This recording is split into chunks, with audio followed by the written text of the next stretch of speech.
Says it's on, but No, it looks off to us. It was on there. Okay, I think we're feeding through to the folks out there. If we are, if there's any issues, let us know if you guys have any problems hearing our audio or anything like that. Uh, we'll get all of that worked out. Let me do what I always do here. Remind you guys to go to hankstrange.com, sign up for our email list. Look around the site. We've got lots of cool things going on there. We are selling these 2020 was hell in a handbasket patches there on the site, and that's where you can get those at hankstrange.com. And you can find lots of other things over there as well. Before I forget, I'm reminded because I am wearing this Fort Scott Munitions shirt. Right now we're doing a big giveaway for the New Year's with Fort Scott Munitions as well as Franklin Armory. And you guys, you can find that on Fort Scott Munitions on their Instagram, Facebook. I think I've posted some stuff on Instagram as well, so you guys can find that there. Lots of different prizes being given away. Lots of prizes. So you can go catch up on that. If we get a chance here, we'll talk about that as we continue. I'm not sure if we will get a chance to or not. Let me load everyone up and let me smash the beginning of this. Don't forget to smash those thumbs ups, folks. We appreciate that. Let's go. Welcome back. All right, here we go. Subscribe to the channel, smash the thumbs ups, ring the bell so you can be notified when we go live. We are live. Let's see the jazz hands, guys. I know we're going to get into some serious talk, some serious things going down here. There we go, Kevin Dixie. He's warming up. He's warming up, giving jabs out there. We are live. This is episode 697 of the Who Moved My Freedom podcast. That's right. The people shut down Congress, and politicians should never feel comfortable. That's what I'm calling it. Our guests tonight are Kevin Dixie, as you can see over there. Diximus Maximus in the building. Yep. What's going on, everybody? Glad to be here with you. What's going on, Kev? From I was going to say the great state of Georgia, but I don't know, Kev. Yeah. It's yeah. Yeah. Hey man, don't take advantage of life. You messed it up. You moved in and messed it up. Did I bring it with me? You messed up the neighborhood. There goes the neighborhood. I'm looking back at home, and I'm kind of jealous right now. Home's looking real good. Yeah, the Dixies. I don't want to say that. Kevin Dixie made Georgia better. Let me just, we're messing around here, but he made Georgia better. You guys, hope you all appreciate it. You're gonna need it in a minute. With me. Yeah, Jesus. Absolutely. We also have my friend BFP here showing off with his fancy camera. He's got a new setup going, and I think it's going to look better this way. Yeah, looking all crystal clear. Do we need to see him this crystal clear? Look at that ear glistening in the light. I don't know if we really need it, but there you go. We also have Puerto Rican pistolero Rolando is here. What's up, man? How's it going, everybody? Am I pink now, or no? You're good. You're good. I look human again. Yes, you are good. You are good to go. And also, before we jump in here, I want to remind everyone that the show tonight and every night is brought to us by Barnauls. Am I saying Barnauls? That's right. Barnauls. Performance steel case ammunition. So thanks to those guys for allowing us. Helping us out to come here and be able to talk to you guys, say what we want to say, talk about whatever we want to. We are going to get into that. There's lots of folks out there. Please smash those thumbs up. Share this if you can. Obviously, guys, there's stuff going on in D.C. That's been going on all day. We kind of knew something was going to go down. My quick grasp of it from what I saw while I was here editing, working on stuff today, Trump had a big speech out there. Actually, there was a couple people sending me pictures and stuff like that from the speech and all that. And then that kind of like, I don't know whether to say it got out of hand. It definitely got out of hand, but we're not sure yet where all the out-of-handedness was coming from. But these guys decided to go to the Capitol building, got their way into the Capitol building, and some things went wrong. And so the congressman... had to be evacuated out of there, I guess, or hit the shelters and all that kind of stuff. And so that's been going on. I'm not sure. Are they still out there, or with curfew? Was everyone pushed out of D.C.? I think the National Guard pushed everybody out of the Capitol building. I don't know about the rest of the city, but I know at least the Capitol was supposedly cleared out. It got a little crazy there. I'm hearing that there were some Antifa folks that infiltrated, so that, you know, some of this violence and stuff like that we see did not come from the pro-Trumpers out there.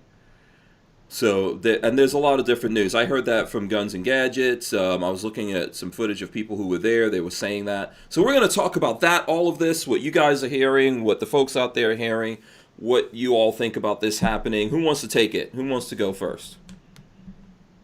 I think it's our property, isn't it? We pay our taxes. Yep. I'm pretty sure that's my state, my Capitol building. Right, absolutely. It doesn't belong to them. No. Yeah.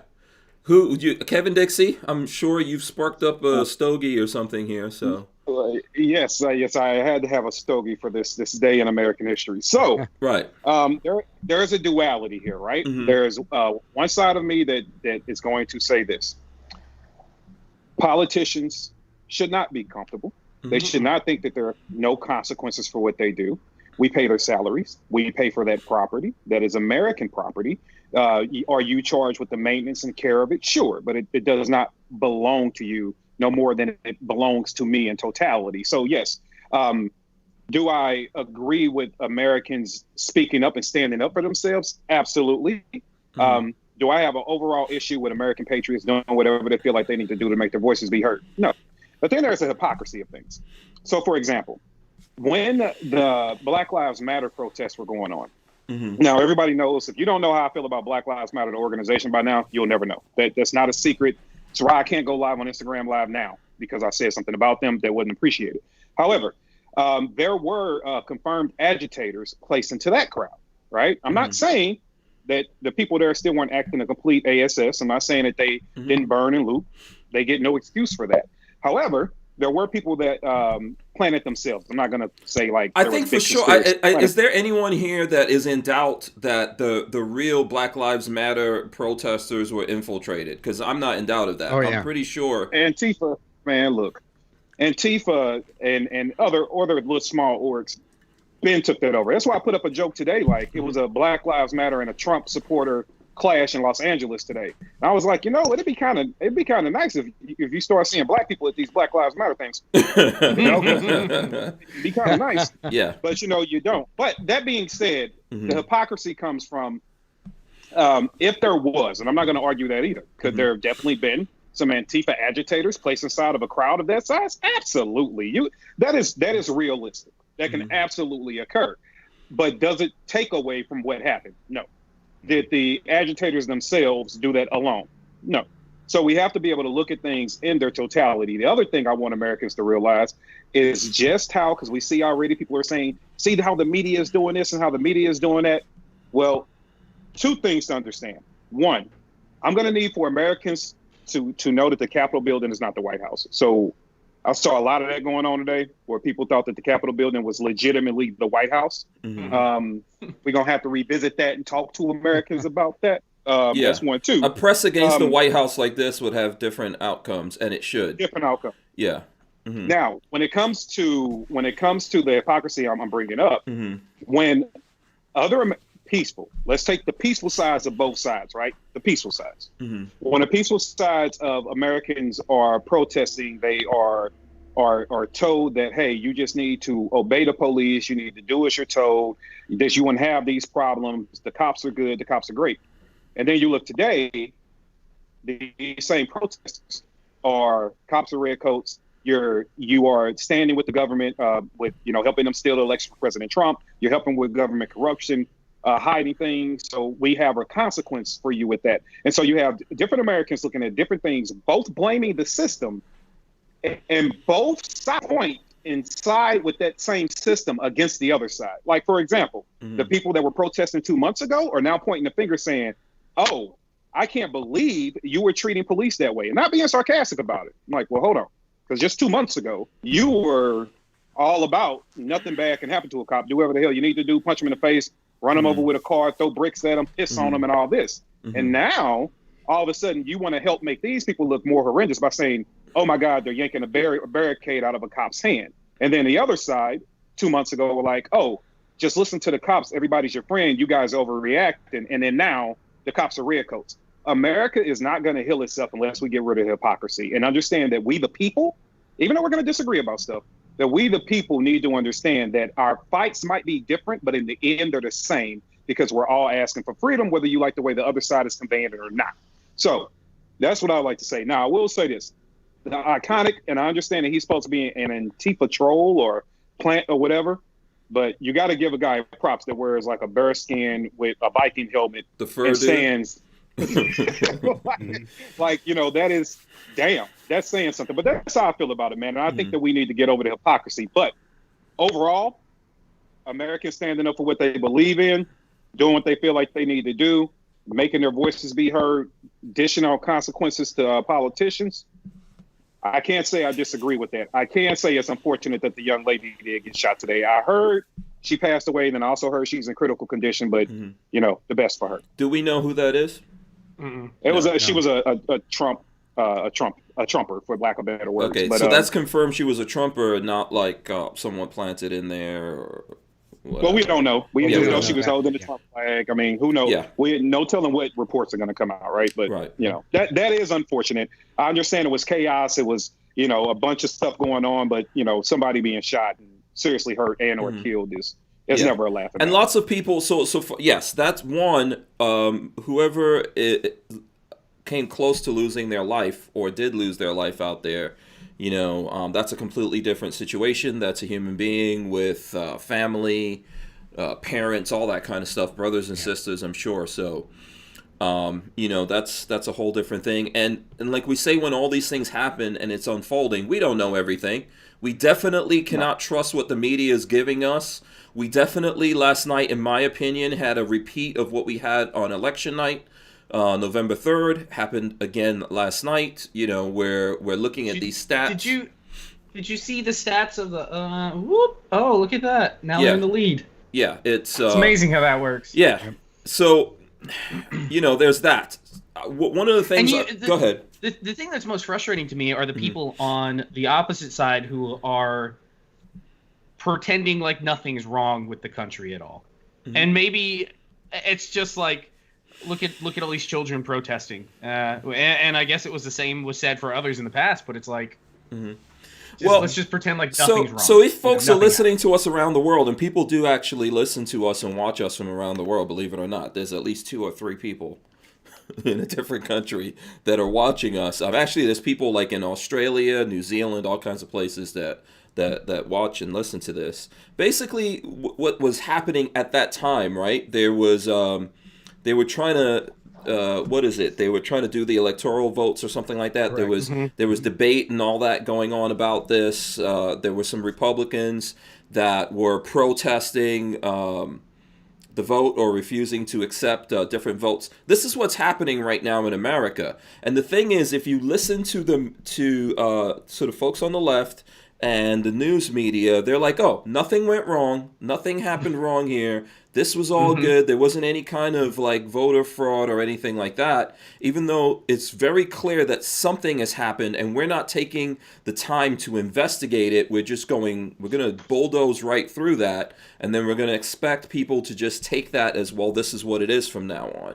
If we do that, then that becomes a thing forever. And I think a lot of people are saying, why can we not? This is America. It's not a third world country.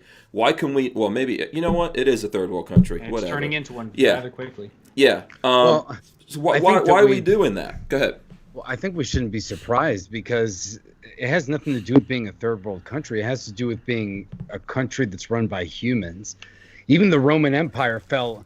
Rome fell twice. A lot of people forget that. Rome fell the first time when the Republic became corrupt and Julius Caesar's like, I'm going to take control of this because somebody has to do it. And he crossed the Rubicon, and that was that. And he was assassinated shortly thereafter, but he still turned Rome from a republic to an empire. Then the empire eventually fell a few hundred years later.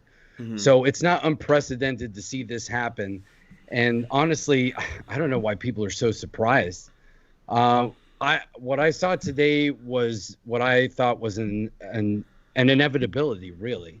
Because even if you had some Antifa agitators planted, there's no doubt in my mind that that was going to happen. Once one person made a move, it was going to happen because we've been built up over so many years now that people weren't having it anymore. And the thing I think is funny is all the people that think that what happened today is complete barbarism. They see it and it's like, oh my God, how could this ever happen? It's like, you don't realize our country was founded in the same way. Mm-hmm. Lots more blood was shed to found this country. Do you think that was nothing? What happened? Yeah, well, what I was gonna say to you is I don't think we've seen anything yet. I mean, I saw a couple of thousand people out in the Capitol, and I'm not trying to knock those people, right? Kudos to the actual patriots out there trying to get their voice heard. They 100% have the right to have their voice heard. As we said when there were other protests, there's a difference between protests and riots.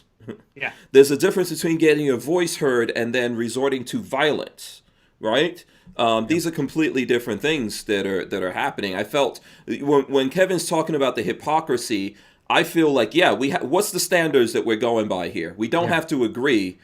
We have to accept standards of how people can say, I don't like what's happening, and I'm going to make my voice heard. And then when does that cross the line to now we're going to start burning down buildings and neighborhoods and hurting people and all this kind of stuff? See, I think you see the escalation because I've had this discussion with a lot of people over the years, and I always said that when the right decides to escalate, it's going to be 0 to 100. Mm-hmm. Because for a long time, people on the right were like, well, we've got to play by the rules. We have to be gentlemen or gentlewomen. We can't do this. We can't fight the same way. We can't protest. We can't do this. We can't do that. And then they see the left use some of those tactics, but the problem is the media tries to inflame everything. So they exacerbate the problem. So maybe, like we said, we see, like Kevin was saying, the double standard, the hypocrisy. A lot of that is created by the media because the media only shows what riles people up, gets people angry. So well, they're not going to show media. They're not going to show peaceful BLM protests. They're going to show riots and things like that. Or they're going to show things like that, and then they're going to portray Trump protesters who are protesting a lockdown as terrorists because they're open carrying. Mm-hmm. So those things are going to inflame everybody. And eventually people are like, well, if they've been demonizing me for so long, I might as well just embrace the image at this point because I got nothing to lose. And that's unfortunate. But that's, I mean, I'm not surprised that that's what people do. Mm-hmm. I wish I remembered the phrase for it, but there's a psychological term for somebody treating you a certain way for a certain amount of time. You psychologically will just turn into that.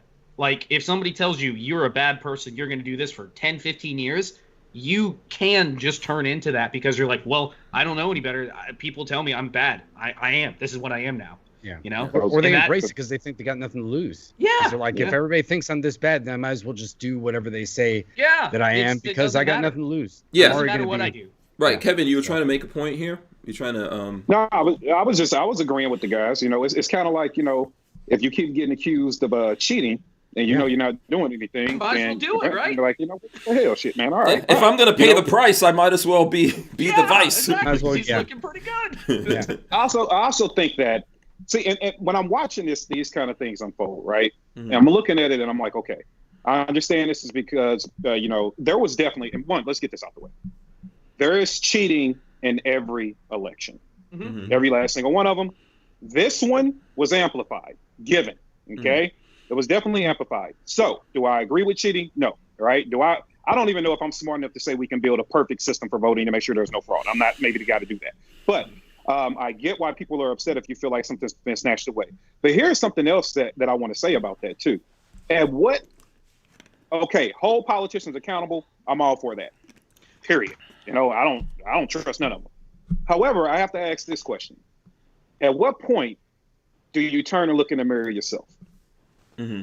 In terms of what point do you... Yeah, you have to be willing to govern. I mean, so Hank and I have been talking about this a lot lately, and there has to be a lot of governance from the ground up. Mm-hmm. And when the conversations that we've been having is obviously gun control's on the way. We know that. No doubt. Start talking to your local law enforcement. Your local sheriff has a lot more power than you think. Bring it in home and then start moving it outwards. And I think that's what you're getting at, right? Mm-hmm. Yeah, man. Not only that, you're right there too. You're not off track at all. At the same time, what didn't you do? For prime example, right? Mm-hmm. well, I don't know, 3 or 4 weeks ago, give or take, GOA decides to run this big campaign in Georgia, for obvious reasons because of the Senate runoff, which did not go the way that most freedom-loving people would have preferred. They come and they're like, hey, they're pumping money. They're getting, people for advertising. They're getting radio spots. People are flying in on their own dime. GOA is obviously paying for their reps to come down and help and knocking door to door and, all out and about doing things, right?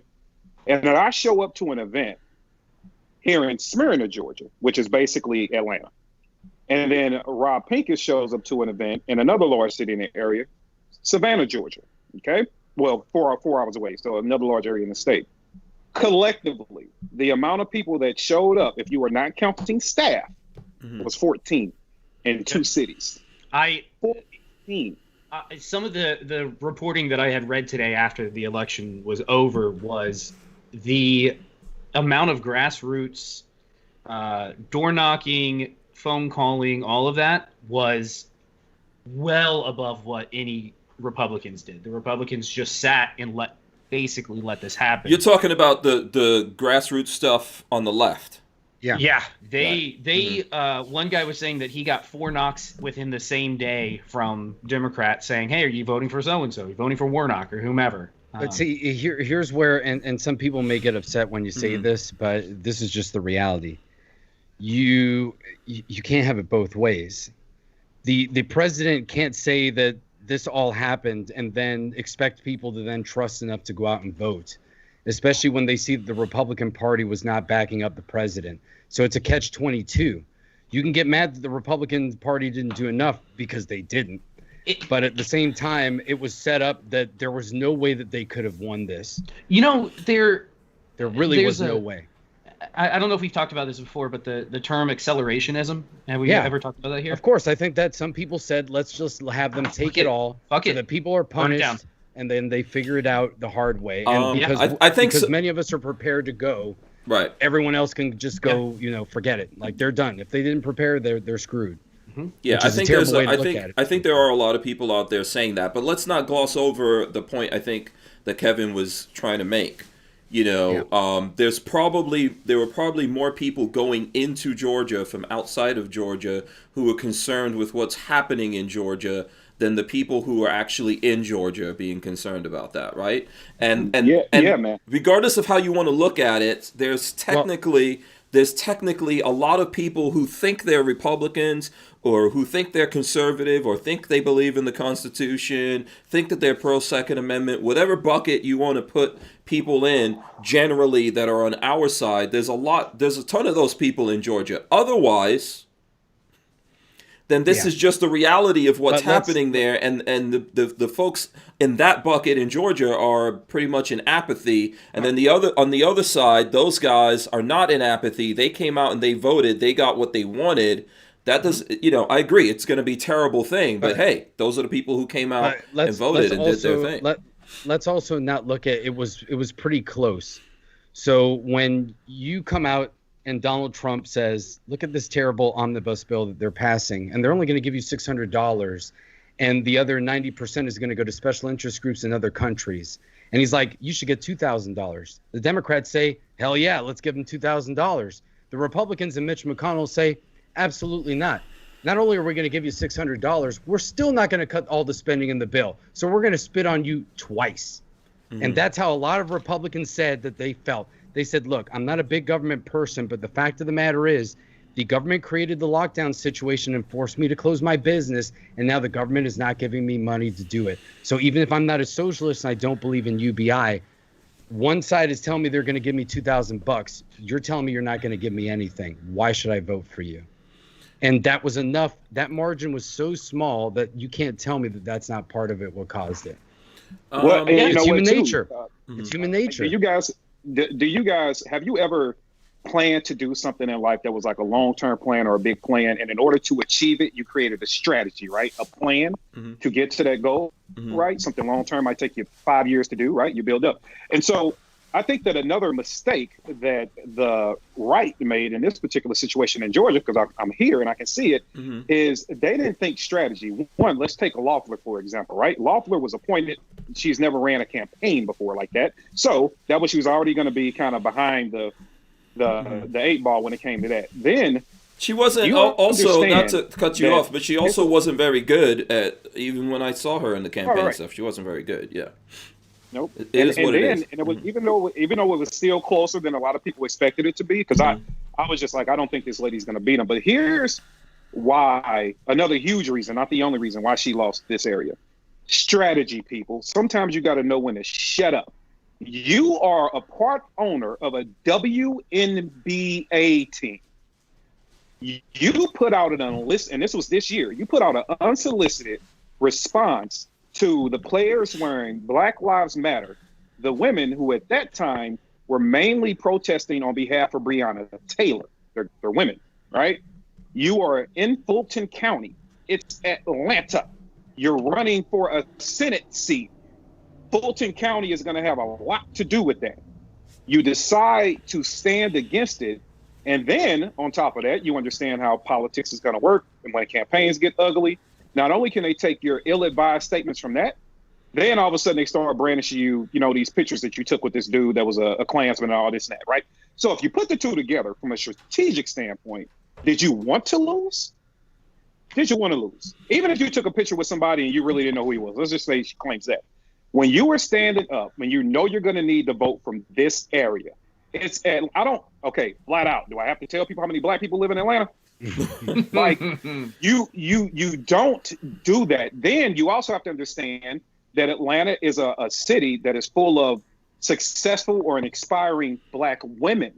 You own a women's sporting league that's comprised of mainly Black females who are influential in this immediate area. You weren't thinking strategy. You should have just shut your mouth and say, look, I want equality and equal treatment for all Americans. Any injustice should be handled accordingly, by the law, and you should have moved your butt on. But trying to stand on that base, trying to pander to your base, cost you. Because there were a lot of people that flat out told me, I'm not interested in voting, period. Like, I don't want to go vote. I don't want to do it. But they went to vote to get her out of office. Right. They couldn't tell you the first thing about Warnock. They just want her out of office. Yeah, I don't think what you're saying there is contestable, for my opinion, right? I think the problem, though, is not really with her. It's with the Republican Party. This is what we have going on, right? That they're just going by a simple formula. And if you go by the simple formula of whoever's got the most money, whoever we think fits the statistics, we're just going to push them in here, and then we're going to force them on people without thinking about, like, who are these people that they're actually serving? Who are other people in the Republican Party that would have been better to groom or encourage to go in that direction? You wind up with stuff like this. This is only a fight because of what's happening this year. Yep. Between the end of last year and what's happening now, this is the only reason why it was a fight. If you take that all away, or you go back 4, 8, 12 years ago, she would have just gotten elected because people were like, okay, yeah, let's just vote in this direction, right? So the thing is, it's the Republican Party that's the problem. On the Republican Party side, it's the way that they do things, to me, that's the problem, and it's not effective for those of us who we're like a rainbow here. I think we've established that in the gun world. There's lots of different people. The Republican Party even only knows us in the gun world when it comes to shit like this. All of a sudden, they know us if they think, oh, let's try to see if we can get a couple of extra votes. One of my favorite political commentators always says that the only people that hate freedom-loving people or conservatives more than the Democratic Party is the Republican Party. We're just a pain in their butt. They would rather have Democratic voters because they're let's be honest, easier to deal with sometimes. It's like, we'll give you welfare, we'll give you this stuff. It's like, you guys want freedom and you want to take power from us? That's a pain in the butt. I don't want to deal with that crap. Yeah. So we are an absolute pain in the butt to them because they're not actual constitutionalists or even really believe what we want. They're more than they don't happy care. to It's a two-party system, man. Yeah. This whole system works. It's like everyone's met. So let's talk about Pence here for a second because I saw the people talking about it. I've been a fan of Pence through Trump's presidency, right? I have. So I'm not gonna like mess around with you guys. I'm gonna tell you what I truly think. I always thought, okay, Pence is the only dude I see hanging out with Trump that's loyal and you know, following the thing or whatever. And now it seems like, you know, Pence is Brutus or something, right? At this point, all of a sudden he flipped here, and everyone's like, wait, what happened lately? You know, I think that what's happening, if you guys don't realize it, is that at the end of the day, Pence is a politician. Yeah. That's what's happening, bro. You know, all these politicians are lining up. The Republicans and the Democrats run a two-party system. It's like wrestling. Sometimes you guys will win. Sometimes we will win. We're going to do it this way. We're going to share it. Everybody's going to get some. And that's why at the end of the day, they don't care. They get power. They get power no matter where this goes. It just switches from majority to minority, and they don't really give a damn. And this is the reason why they don't really know us until it's important to know us. This is why we got pushed off when Republicans had the supermajority 4 years ago to, just wait for the midterms. Then we'll do some stuff for you. At some point and I think just to go back to what Kevin Dixie, I think, was saying in the beginning of this, we have to decide, like, what's our values and who are we down with? And whoever doesn't really fit into those values, we have to stop supporting them. We can't have this, like, no matter what, I'm going to support you, even though you're doing this BS. Right now, you're going to see all these guys, like, I understand the thing, right? You're going to see all these guys that knew us when they were trying to push through in Georgia. Now they're not going to know gun people anymore. They're going to go on about their business. Okay, that didn't work out. Don't worry. We'll figure out some other stuff or whatever. And, you know, I think that's what we need to realize, that if we feel like this, we need to take over something. Do we take over the Republican Party?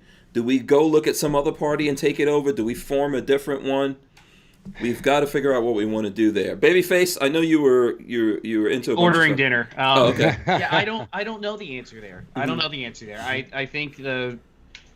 I do think that the Republican Party needs to wake up. Otherwise, they will start losing. They will start losing lots and lots and lots of people. They had a large turnout. I think they've lost people. Youngers. Huh? For young people, they've had a large turnout for young people this time. Trump brought a lot of people in, but again, this goes back to the fact that the Republican Party never backed Trump from the beginning. They never backed Trump. So he had the base. Trump has the base. The Republican Party no longer, I think, does. Correct. I think he has that majority of people. I think Trump proved that the Republican Party was broken when he when he was elected as the Republican Party nominee. That was the proof that it was broken, and it was because, yes, what you're saying, everyone else who was running was disconnected. This is why the massive hate from Romney. I mean, Romney was saying what happened today in Congress was an insurrection.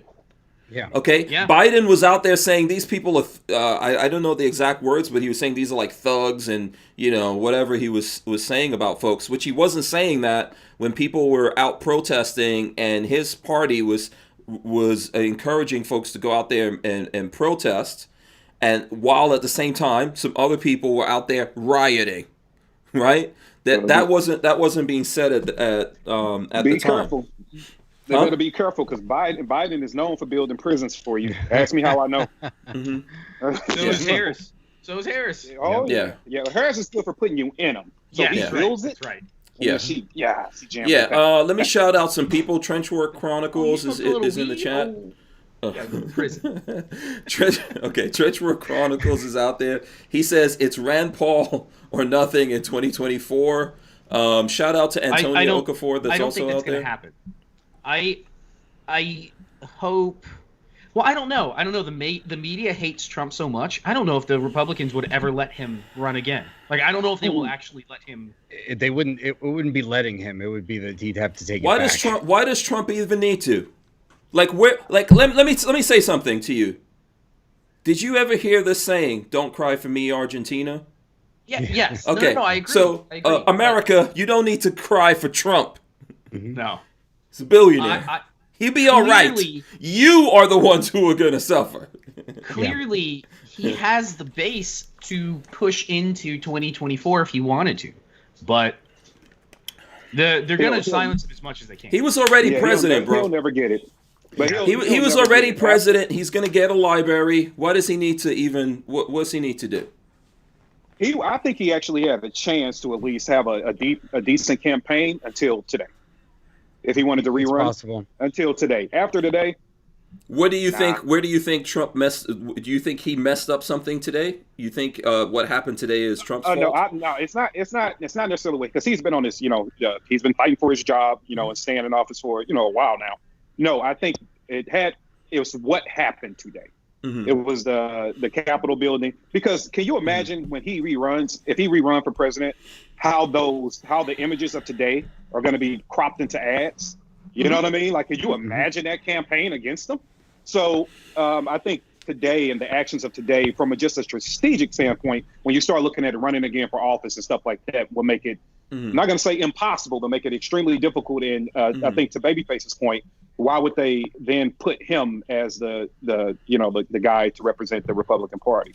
I think that Trump, however, as any politician will, that's why I don't like tribalism, because a consequence of tribalism is blindness. And Trump, nobody wants to talk about the small group of people he did alienate. Gun owners. You flat out lied to gun owners. And everybody wants to tiptoe around that. Dude, you lied. You stood on a stage at the NRA, which is also in Atlanta. Georgia's really been playing a part in this thing. You stood on stage and you said, the 8-year assault on your guns is over, whatever, I'm paraphrasing, whatever he said. And then what did you proceed to do? You supported red flag laws. You got the bump stock ban. You said you don't like silencers. Whit Pierce Morgan of all people. And you're going to think about treating them like he also never did anything with the ATF. He completely pretended like the ATF doesn't exist. He never whoever picked the first choice to go up there, that was a total fiasco. He never took charge of that. Never said, okay, I'm going to get rid of these people. I'm going to put some solid 2A guys in there, or some people who believe in the Constitution, however you want to put it, right? He didn't do any of that kind of stuff.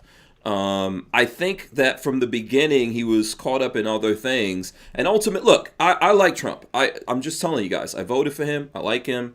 I think he's not a politician. I think his problem versus other people that have been president recently is that they were more organized. If you look at Obama's presidency, he was more organized. He had less people betraying him and backstabbing him and all that kind of stuff.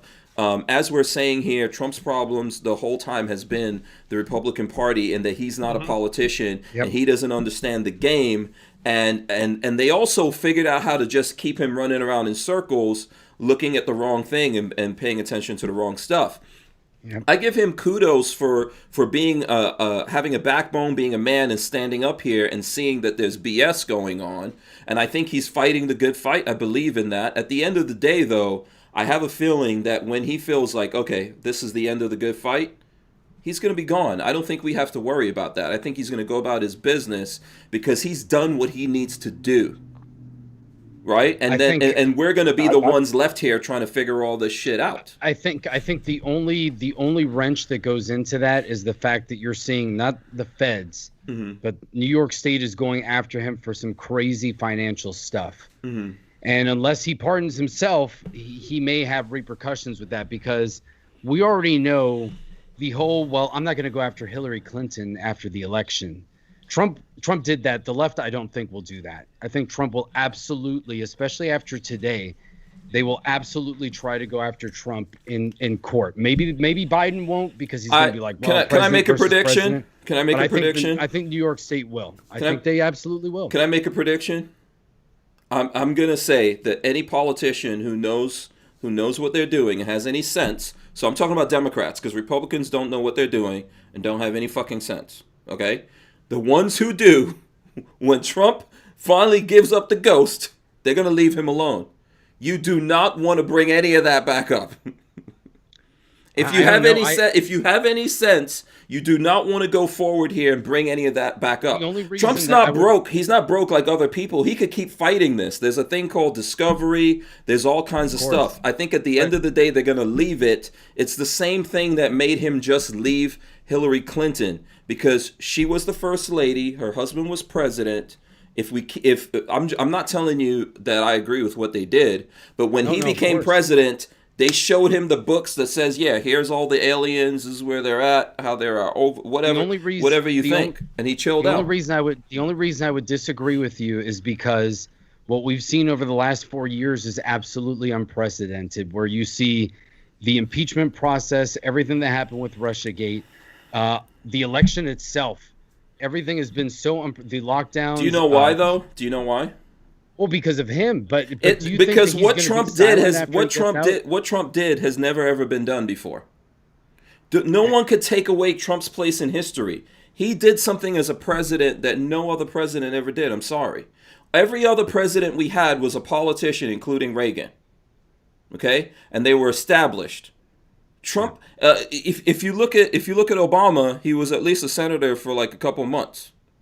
Okay, so Trump did something that no one else has ever done, and they want to make sure nobody else's ass does that.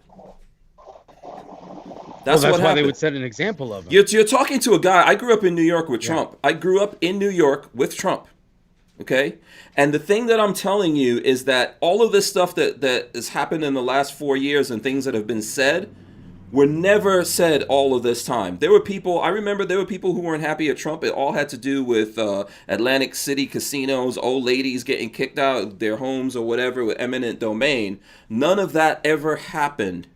Okay? All the rappers, everybody was in the videos, he was in all the movies, all this kind of stuff. But then all of a sudden you had a guy who came out of nowhere, and not just money. Romney has a lot of money. Okay? On his own, he was able to mobilize people and get people excited enough to support him despite what the Republicans wanted. The Republican Party did not want him to be the nominee, did not want him to be president, and he became president. So what you saw that's unprecedented is because they want to make sure any other mofo that even thinks about going in there is like, yo, if you don't know this game and you're not a real player in this game and you try to come in here, we are going to slap the living shit out of you every day. But just mark my words, when this is all over, it's going to be all over and they're going to walk away from it. Because to keep mentioning, it's like what happens here on YouTube or whatever, right? If someone hates you and they keep going after you and mentioning your name, who do you think benefits? Mm-hmm. You benefit at the end of the day. Tyven Show is asking me, I'm gonna let someone else get in here, but Tyven Show says, Hank, what happened to Trump's son being head of the NRA? Why would he want to? This family doesn't want to fail like that. Why do they want to be Why do they want to be the head of a shit show? I don't think they would go for Trump. That. What was that? They gave him a 12-hour suspension. Yeah. Oh, okay. Yeah. Which again shouldn't be legal, but whatever. They're going to do this until when he leaves, all of this will go away. They won't treat people who become president after this that are politicians like this. And it's a warning to all of you who think that you could just become get to that level without playing the game. Sorry. Anyone who else wants to go in there, go ahead. Well, I would tell you this. Although, I did make mention, and we all have made mention to what we saw some failures, things that could have been done better, and things like that. Take a deep breath, America, because the next 4 years is about to be a roller coaster, baby, guaranteed. They are going to now his failures and all, or the Republican Party and failures and all. Well, what's happened as a consequence of that is going to be bad for all of us. It is not going to be peaceful. I don't pretend to be a healthcare expert. I do read and study it because I have kids, I got a family. I have to keep up with these things and cost. Mm-hmm. And it doesn't look good what they're talking about doing. It looks good on the surface, but we understand politics, right? You say it real pretty until you start diving into it. Mm-hmm. And then when you look at taxes, okay, because they come up with all these programs, guess who got to pay for it, right? Mm-hmm. And then when you look at gun control, make no mistake about it, like I've told people before, and I'm always going to call out anybody. I don't give a damn about you supporting Trump, Mitt Romney, whoever. If they are anti-gun, they are going to cross my radar, and I'm going to call them out, period. Right? Now, that being said, there is a such thing as a politician being anti-gun, and there is somebody who was born with gun control in their veins, and that dude's name is Joe Biden. He is not a politician that's going to use gun control as a card. He really does not like guns, right? Mm-hmm. And he is a bully. And so he's going to bully all these senators. He's going to bully all these governors. He's going to use the full weight of that office and all the skeletons in the closet that he has on people. He's going to use all that to make sure he gets more money out of you and he gets your guns out of your hands. That is going to be that dude's goal while he is in office. And guess what? The way that the Senate went, it just got a little easier for him, right? So so I would hope that everybody at this point takes a deep breath, realize that you truly have a fight on your hands. We can definitely learn from this, right? But going, hey, guys, what's going on in your local politics after this whole shakeup?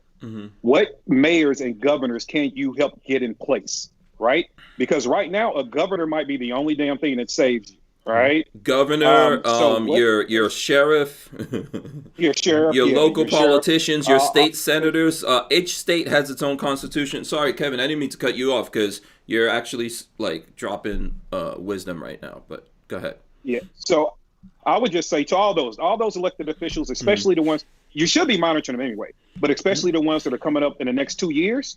If you understand that they are going to fight for your freedom and you believe in that, I can't tell you that. But if you believe in that, mobilize for them now. Figure out how you can help them now.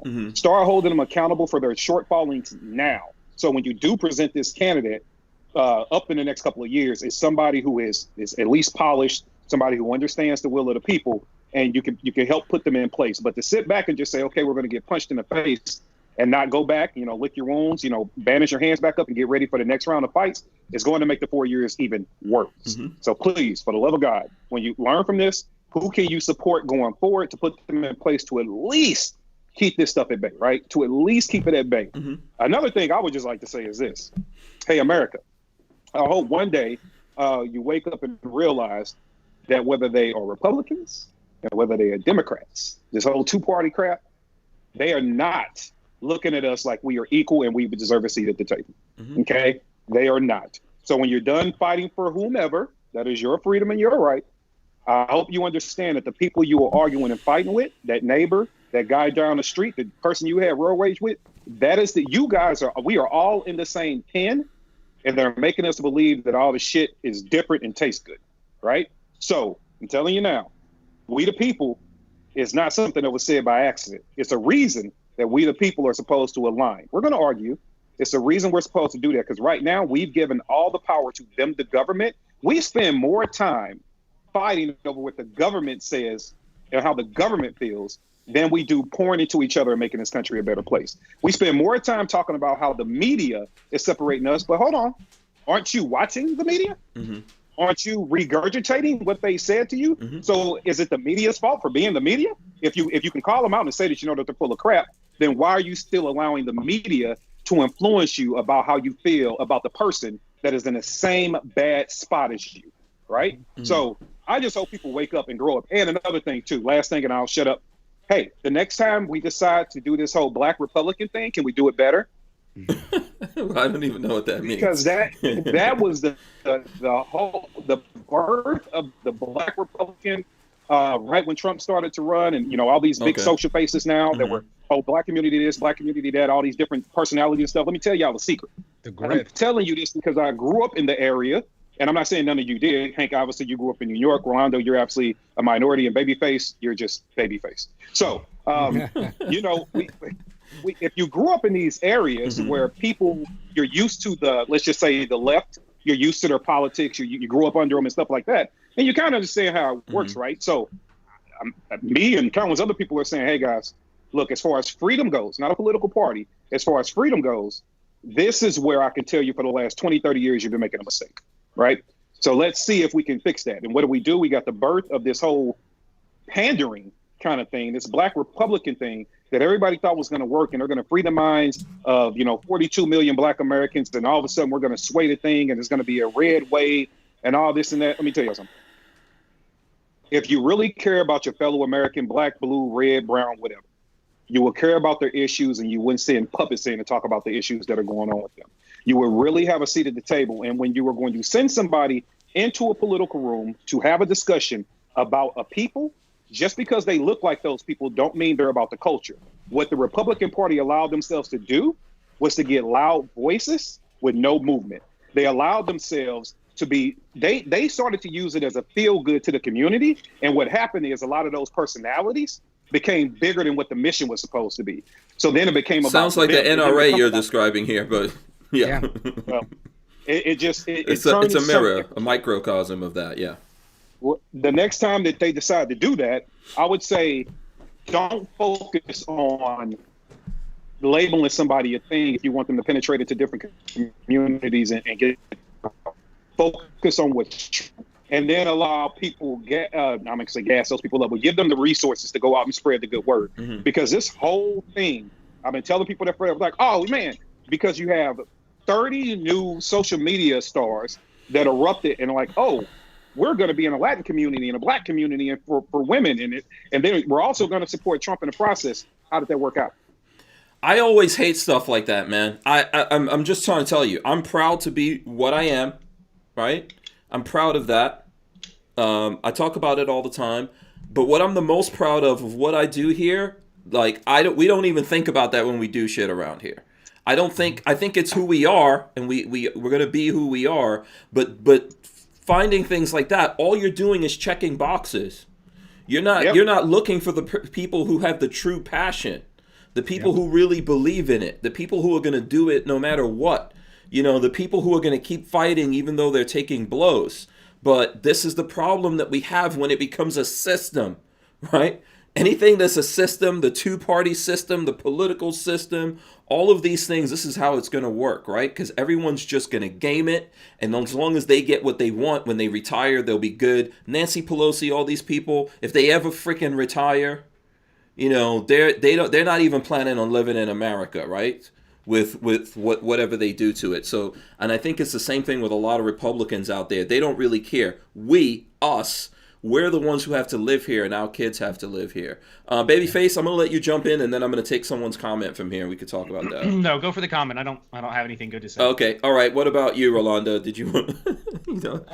I was gonna say I totally agree with KD, and I've actually seen. I'm Hispanic, so I've seen some of this in my own community, but ironically, I've seen it a lot in the Black community. Antonia was in here earlier, and I've seen her with Hotep Jesus debating some Black conservatives, and they're like, what the heck is this all about? They do this in every community. They do it to the gay people. They do it to the white dudes, the gay. You find people. Do it to the women.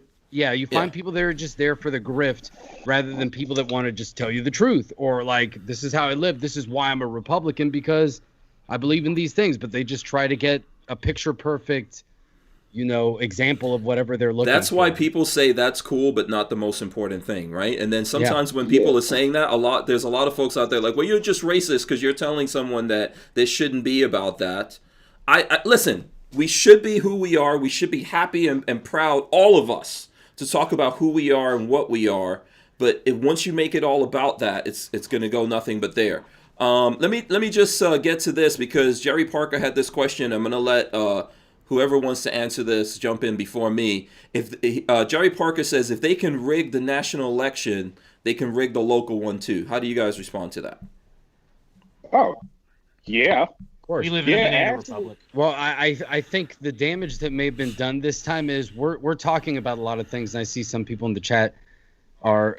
I go through two different phases with this, and I talk with Johanna a lot about this. Of we need to continue to talk and prepare as if nothing is wrong, or the same things that we think are wrong are going wrong, but also think to ourselves, it's possible that it's too late, that we've already gone too far, and that it's all going to fall apart. So you need to be of both minds. Prepare for the best, prepare for the worst, and hope for the best. So I know a lot of people sometimes are like, well, if they stole the election, there's no credibility with anything going forward. So how do we have any reprisal? And I would be like, if you truly agree that, then I agree there is no solution that we've got that's easy. And that's it. Sometimes that's the way that life is. Some people are like, have faith. Faith doesn't necessarily mean that you have to hope that good things are going to happen. Faith means that you're going to be strong when the bad things happen. You're not going to lose yourself when S hits the fan. That's what having faith is. It's not that, well, it's going to be rainbows and sunshines if I pray for it. No, sometimes you'll pray that rain stops and you'll get a flood. That's the way that it is, because your faith is tested when you can make it through those hard times. The rain has to fall. The rain has to fall. You can't appreciate the sunshine without the rain. Yeah. You can't appreciate the good times without the pain. Yeah. What's the song I'm thinking of? That was who was that? Come on, man, help me out. Sunshine and Rain. Yeah, man. Rob Bass. I think Okay, Rob Bass did that. Track. Yeah. No, it was hold on. No, you're talking about the original the song, man. The original soul song. I can't. The R&B group. Yeah. Someone else is gonna tell us, huh? Yeah, somebody in the comments tell us. Sunshine is it and Rain. Oh man, I forget. I know the song. I can hear it. I'm not gonna sing. I heard it, yeah. But I will also say this real quick before you take that comment. Look, it is what I would like to see, since we're just to close out on that whole pandering thing and using color or gender or sex or whatever. Next time, just come with the policy. That's what I want to see. Maze. Lola says Maze. Maze. Was it Maze? It was Maze that did Sunshine and Rain. It's not the one I'm thinking of. Okay. Rodney Brady says Frankie Beverly and Maze. Maze. Okay. So I would like to see people. That's why we keep Rodney Brady around. By the way, I'm sorry. Go ahead. And say, this is the policy. This is how it's negatively affecting you. This is what we can do better. Just give me the policy. Don't attach a party to it. Just give me the policy. That's all I want, right? And I'll also say this, because I did call out one side, so let me call out the other. If you are somebody, and if you use your freedom and your vote to vote for, let's just say Joe Biden and people that Bernie Sanders endorsed, because they're gonna pay for your college, you still gonna pay your college loan, so please keep that in the budget. Please keep the firm. That's still your bill, and they're still gonna charge you for that. Matter of fact, they're gonna tax you, so it might be a little bit more difficult for you to pay that bill. So just understand that whole thing about giving you free. I tell people this all the time. The next time somebody tells you something is free, ask them how much it's gonna cost you. So Nothing is free. Nothing is free. Yeah. Before we get off the local thing, Patrick, I don't know if you have something to say on the local thing. I kind of agree, but I disagree on it. You and I have seen that on the local level, there is a lot of corruption, even in Republican politics. They're just as corrupt as the national level. Yeah, but if you don't vote for me, you're voting for them because I'm here to fight for you. But I think the problem is civic engagement. Like, if we're not paying attention to what our leaders are doing, unfortunately, it takes work. You have to go to the city council meetings. You have to pay attention to your local paper. If you even show up just for your local elections when the election comes up, it's the same thing as the national, because you have to constantly hold them accountable. If you advocate, you gotta run yourself. Yeah, if you abdicate your responsibility and you don't keep an eye on the local guys, they're just going to take that and use that as a stepping stone and not give a crap about you. But if you pay attention, if you're involved in it, as Rolando is saying, it's different. And I feel it is different. Like, we're talking about sheriff, okay? Yeah. These are small counties. Like, Florida has a lot of counties, right? So there are some bigger ones, but I see my sheriff. So this is one of the things we were talking about at the beginning of this is the whole thing with the police, right? What's the difference between the police and the sheriff? So like where I live, I don't know if there's 12 dudes in my local sheriff department, right? Including my sheriff. I actually have like his number. And I've been talking to him because I've been trying to get him to come on. I believe, unfortunately, there was like a murder in my county, so it's gotten real busy for him. But we are working on getting him to come on. The people who you talk to, who you pay attention to, you can hold accountable as long as you don't abdicate that. If your sheriff is doing the wrong thing, you can say, "Sheriff, what's up with you? What are you up to? What's going on here? Why are you doing this?" If you need to be the one to find out, like, what can you guys do to help them? I've come to the realization that a lot of small town or small county sheriffs like that, they don't have the right resources. They don't get the proper training and all that kind of stuff, and stuff goes wrong anywhere now. Everything has to be a two-way street. You have to communicate with these people and help them. That's why when that day comes, they will have your back because they know you and they know that you're a human being versus you just fighting like a frickin' stormtrooper, right? When everyone gets mad, like we were talking about with the police and all that kind of stuff, is that police officer just a stormtrooper to you? Like, just like how people, when it comes to racism or whatever, and this is what it sounds like a lot. When people say to me, "Oh, but you support the cops or what?" No, if you really listen to me, that's not what we do. It's not a black and white issue. I have no support for bad cops. I believe that there should be better vetting, better training, better paid, keep the professional cops, get rid of the bad guys, all that kind of stuff. Right? But when people just look at it as like, well, see, they did this, so they're bad. But when they do this over here, they're not good. When your kid is missing or something like that, now they're terrible. Like I had a friend of mine that's a police officer on the show. People started going after him. That guy works at SVU, where he works. When someone does something to your kid, your daughter, your sister, or something like that, now you're going to want to know that dude. So you just have to think about what's going on here and make them realize that you're a human being, and you need to realize that they're a human being, and that this is a two-way street, that we need to take care of each other. And I think that goes along to the other politicians. When they're actually hearing from us, and when they do wrong and they hear our wrath and they see that we're upset, when we're picking them in the first place, we're the ones that need to figure out who's who. Who is this person? Is this really the best person to go out there? So I would say that we still have the best chance with the local people versus the guys who go out there and then just it's all about like the bigger offices out there and all that kind of stuff. That's where we need to do this. So well, and people have to know that the Congress is now set up for anybody that's an insurgent to fail. Mm-hmm. I mean, you can already see what's happened with the president, obviously, but what they do is if you want any power, you have to be part of a committee. Mm-hmm. And if you want to be part of a committee, you have to play ball, because if you go in there and you're like, I'm going to cause change, then they're like, all right, well, you can keep getting reelected, but we're not going to give you money for your reelection if you don't toe the line. And if you can survive that, that's fine. We're going to put you in a back corner office where you can never get any power because nobody's ever going to be able to meet you. And that's it. And then most of them cave, or that's it. They just don't have power. So their constituents think like, man, this congressperson is not doing anything for me. And it's like, well, they actually are by not playing the game in a way. But unfortunately, you don't know that because you have to play the game to get anything. But to play the game, you got to sell your soul. Mm-hmm. So it's like a catch-22 with Washington. So that's, we have to focus on the local and hold people accountable. I think the problem is it all takes work, and people don't want to have to work. They're like, I've got enough time working with my own business and doing all this stuff. I'm like, I'm sorry, if you don't want people to be corrupt, you have to hold them accountable.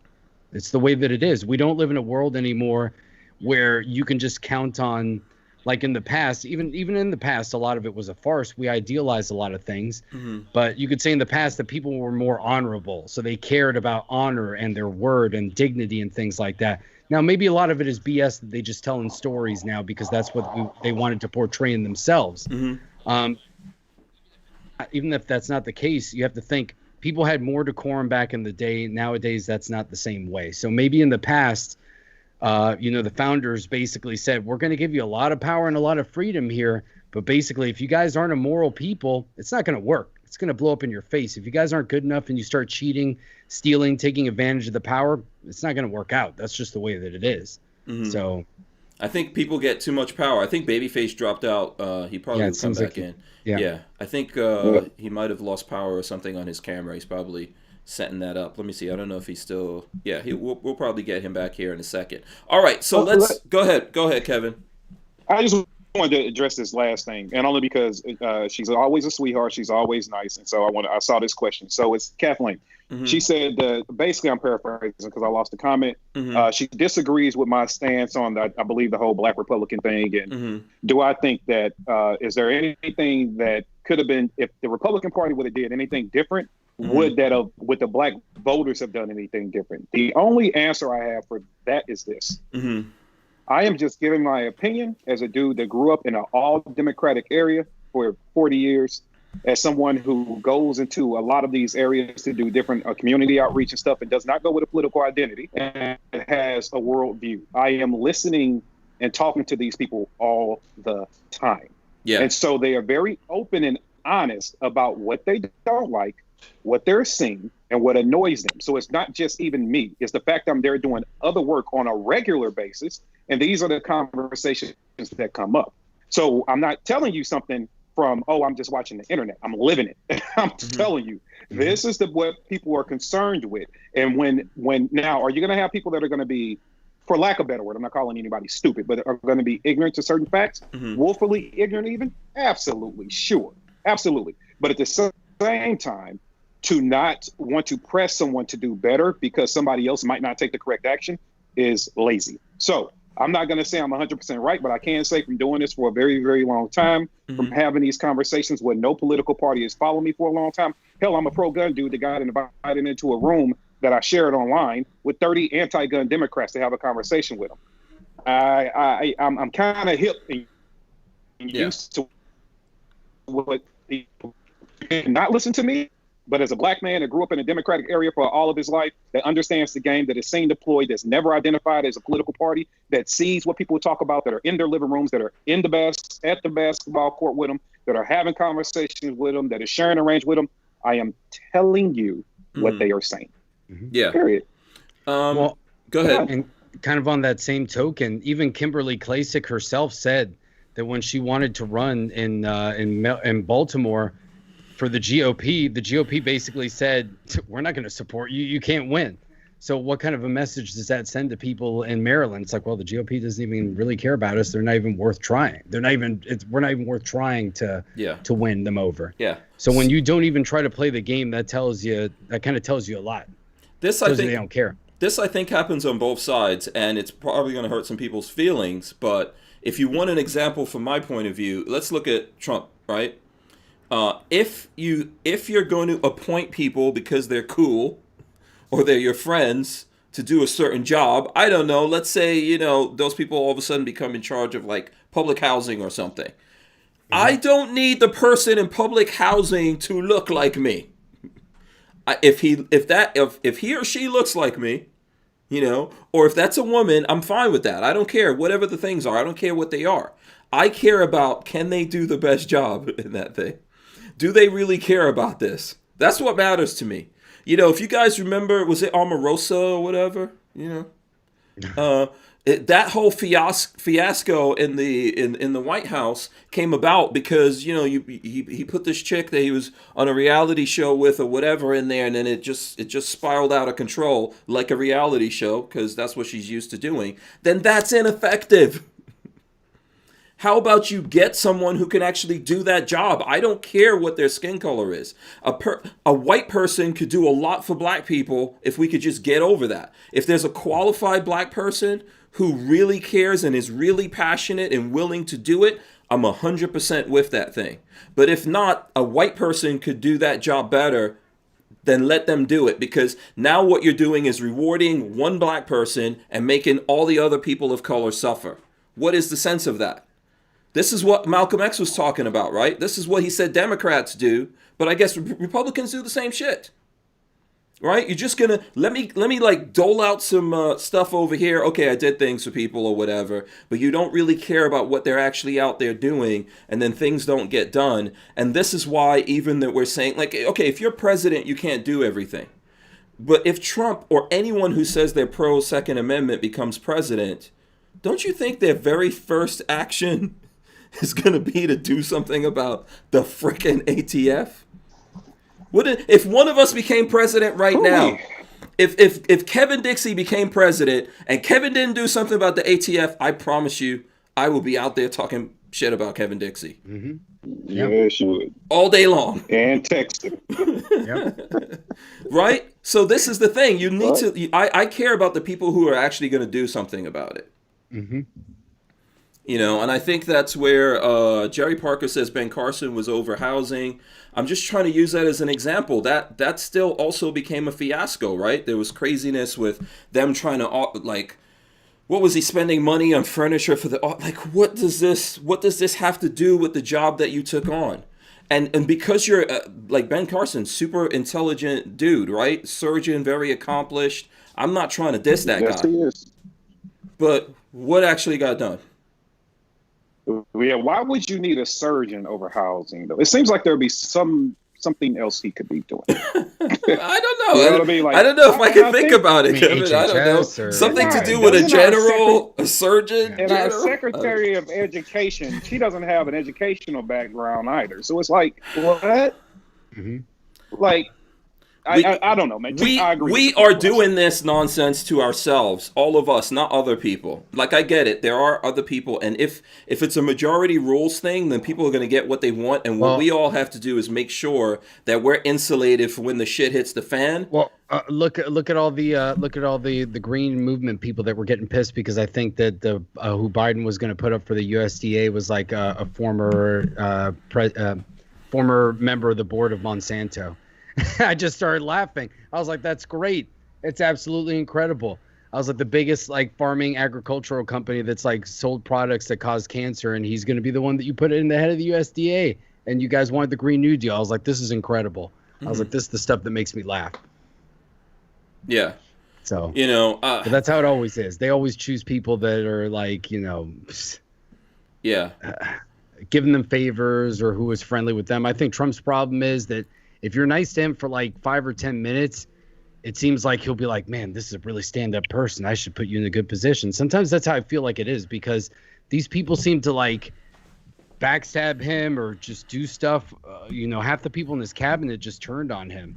I don't think Trump ever thought he was getting all the way there to the White House, and then that's kind of what I told Joe today. I was like, I feel like Trump's reaction even to today was like Trump didn't expect that people were going to try to do something like this, because it almost seems like he was going back and forth whether I want people to do something, but I don't want them to do something. I want them to, but I don't. And I'm just like, it's like when he was president, it's like he didn't think it was going to happen. I almost feel like Trump is like, well, I didn't think it was going to get this far. And that's kind of how he's been on a lot of things. I don't know if I would say that surprised. I didn't success or something. Right. I didn't listen to Trump's speech. I don't think that he was trying to incite any kind of violence or wanted anything to happen to anyone. I think people are very frustrated, and there's things coming out of that, and there's always stuff mixed up into this. Right. There's people who are always willing to take any situation. This situation was telegraphed. It's not like it's a surprise that we woke up today and we're shocked that something went down. We've been reading the tea leaves for the last couple of days, right? Who didn't know? Patrick's been on Reddit. I'm sure they were talking. I don't go there anymore. I can't. Oh, you can't handle it. You gave up on Reddit now? Yeah, I can't go to Reddit, and man, I can't believe I'm almost turning on 4chan because it's being bombarded so hard by. It's being brigaded by people so bad that it's like you can't even get to the real stuff anymore. Okay, well that's an interesting thing. But listen, regardless of, America's gone through hard times before. One of the things, this is not even the worst time. Mm-hmm. And we sometimes have to go through hard times. I think it's like, if you have kids, you will understand this, which is at least 2 of us here. I think the stronger, more masculine dudes have kids. This is a fact. Yeah, I think so. The better looking, sexier dude. Yeah. But if you have kids, then right? Your kids, sometimes you're trying to tell them, hey, don't do that. You're trying to talk to them. They look at you like, listen, old man, you stupid. I know what I'm doing. And then they go ahead and they do things, and then they have to live with it. Do you want that to happen to them? No, they're your kids. You love them. You don't want to. It's the way we feel about America. We don't want America to get worse. I don't want that. I've left bad places. I've lived in bad countries. I've lived in bad countries run by people who look just like me. But at what point do you stop trying to put bubble gum and duct tape over everything and you just say, well, fuck it, it needs to be redone?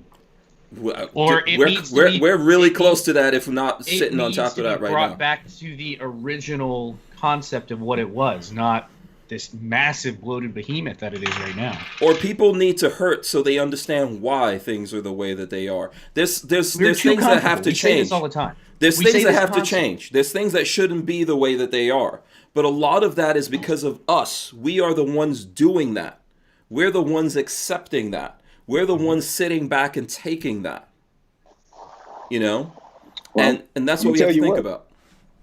They're about to feel what pain is right now. Anybody that hasn't lived through these kind of times before, you think that I see a lot of people celebrating. No. Okay, see a lot of people applauding. Oh yeah, the country's about to turn. Okay, yeah, just wait till you see what you get, right? And if it's any indication. And I'm only saying this because this is what Joe Biden did. I'm not trying to go back to a race name, but he did it, and I'm just talking about it. Joe Biden clearly pandered to the black community, right? to the ones that, you know, can listen to him because they're not still in prison. And he got on a leaked Zoom call. I don't know if you guys seen that Zoom call with the NAACP. No, I didn't see that. You guys see that? No. So they leaked that meeting. Oh, babyface, you saw it? So they leaked this meeting out, right? And he's got the leaders of the NAACP on there. Okay. And they're going over different things they want to see happen, whatever. And one of the women was, you know, he's all about empowering women, right? One of the women said something, and then she says, "Hey, you know, Mr. President, I got you're breaking up. You're breaking up a little bit, Kevin. Mr. President." And then hold on a second. Hold on. Say it again. Okay. So this woman from the NAACP on this Zoom call says to him about whatever they were discussing, and Mr. President-elect, I have to say I disagree with you about that, right? She challenged his position, and to which he said, "Well, the hell with you then," and then proceeded throughout the meeting to tell the other NAACP members that he's been fighting for black rights longer than them, and they should just shut up and listen to him. So I'm like, if you believe that this dude is about to lead your country into this progressive, beautiful utopia, concerned about everybody, and they're going to pay all your bills, and you're not going to have any more problems. Biden is gangster. Biden is gangster. It's a great place. These people are about to show you what a railroad is. You should invest in a lot of Vaseline and Lysol. Yeah. Biden's gangster. He's the old school. I'm going to tell you guys a story, and there's going to be some cursing in it. Probably some racist cursing in it, so be prepared for that. A long time ago, when I was a younger man, I was a doorman in New York City, and the hospital was getting worked on by a bunch of Teamsters, right? And Teamsters, you know, like they say in the movies, there's a lot of mafia in Teamsters. So there was this one dude in there, Italian guy. He's always really cool with me and everything, you know, but he never did anything. I always noticed this guy was there. He didn't do anything. Everyone else, he wasn't the boss or supervisor or whatever, but he seemed like he never worked, and everyone was very nice to him. So I remember one day I was talking to him. He was just hanging out there, and he was like, "Hey, do you want something? You want me to get someone to get something for you?" It was like from a freaking gangster movie, right? Because he could send dudes to get me donuts. Let's say if I wanted donuts or whatever. So I was like, "Nah, man. So what are you? What's going on here?" And he was talking about there's this guy. He was waiting for a guy who owed him money. And the guy hadn't gotten there, and he was late. And I was like, "Oh, what exactly is going on with this guy?" And he was like, "Yeah, I don't know what's wrong with this nigga." That's what this Italian gangster dude said to me. And I was like, "What?" And sure enough, there's a young black guy walks up with a paper bag with money and gives him the money. Let me tell you something. That is the kind of person that Joe Biden is, and people don't realize that. He is straight up gangster and doesn't give a shit who he's talking to. This dude gave zero shit about who he was talking to. He went away from that place where the FBI showed up and came for him. And when they showed up and came for him, he knew they were showing up and coming for him. This is what I'm trying to tell you. And people like that don't care. They don't care. And I think to go back to what Kevin was saying earlier, there is a reason. There is a reason why the Democratic Party pushed Biden over anyone else that was running on the Democratic side. There's a reason why he's in that position. Yeah, there's going to be some shit going on, without a doubt. Oh, yeah. It's because he's old school. He is old school corrupt politics. Yeah. That's why he's there. Yeah. That's why he was vice president for 8 years, because he's old school corrupt politics. They need someone who doesn't care. They need a person who doesn't give a shit. I guess, yeah. Now, I wonder if this will, because it's going to happen, it's going to be a rough patch. I wonder, and I'm just throwing this out there, I wonder if everybody who supports that, who supports, what happened in the Senate and enjoys what's going on in the House and, the way that it looks politically, I wonder after they experience these 4 years, if they will look back at themselves and say, okay, we need some balance. That was a bit much. That was a bit rough. So as bad as this is, if there's any silver lining, I hope that people sit back and say, okay, I need to maybe take my emotions out of this thing, because I thought I was putting a system or helping putting a system in place or supporting the system that turned around and beat me senseless. Yeah, I got a good analogy here.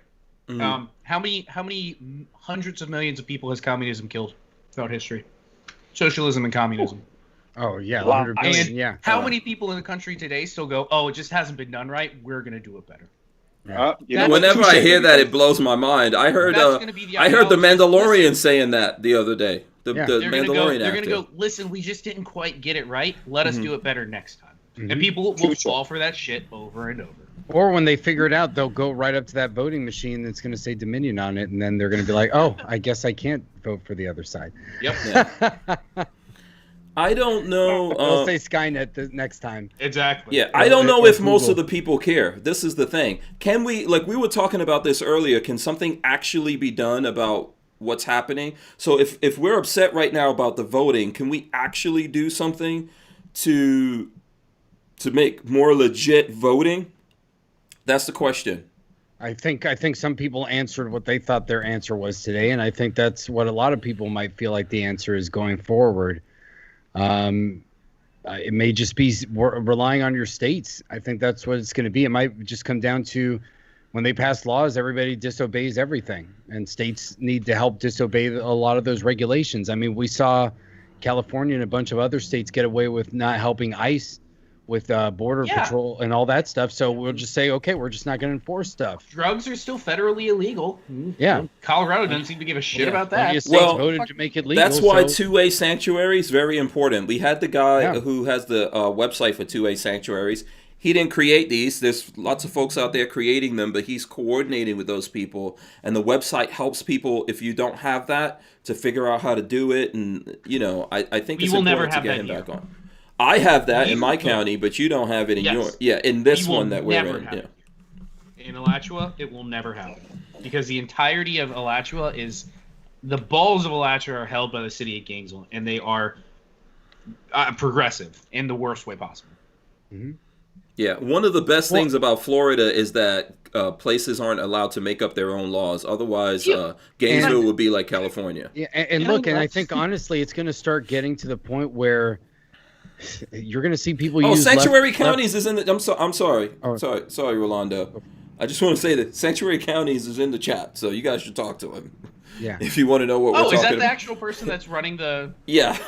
And look, I think I think we're going to reach a point where people are just going to start getting mean with one another. Mm-hmm. It's going to be like, oh, I know who you voted for. You can't come into my business anymore. It's not going to be based on anything like that. It's going to be like, who'd you vote for? Oh, I voted for this. No, you can't come in here. And that's what people are going to do. They're going to say, you can't come into my business. I think you're going to start. You're going to start seeing. Sorry. Oh, yeah.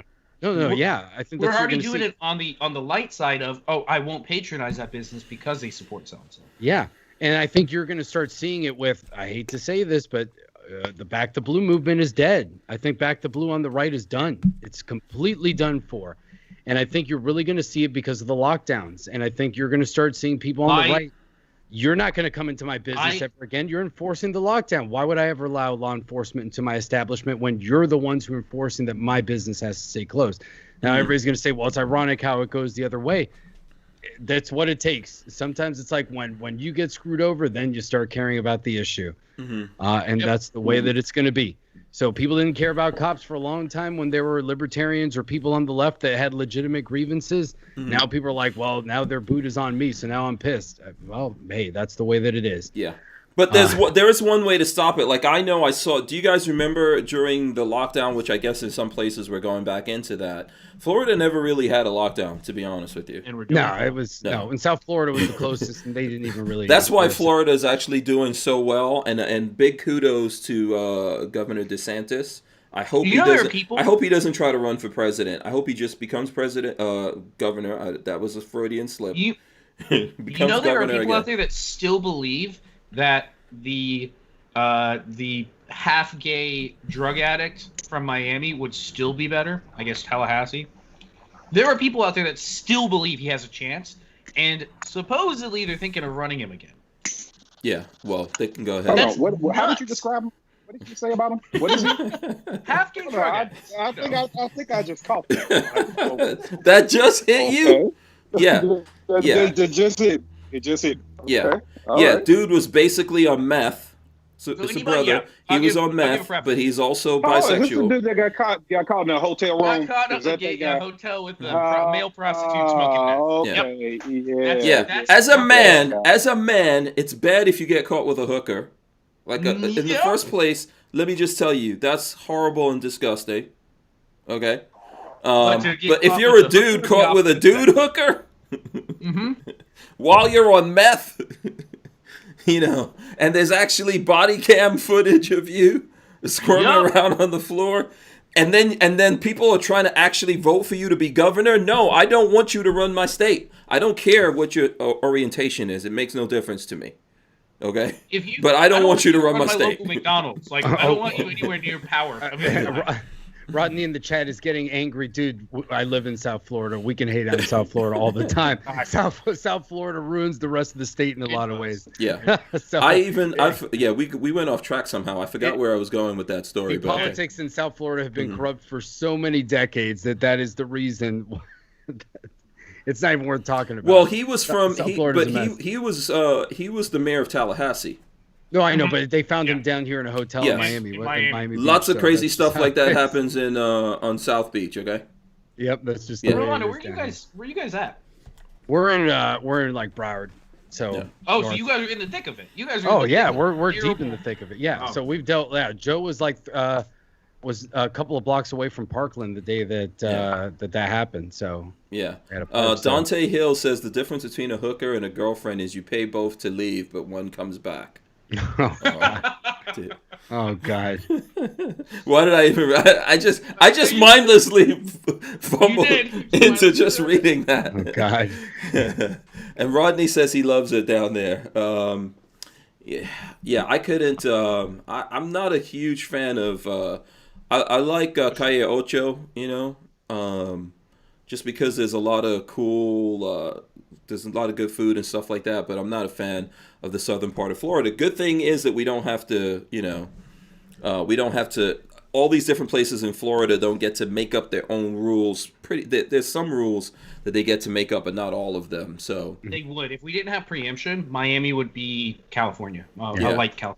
See, I think, and I know Rodney was having a back and forth, calling some people saying whining, you lost. I was like, normally I would agree with that. The difference is, now obviously the Republican Party, we've just savaged them today and thrown them under the bus and all that stuff.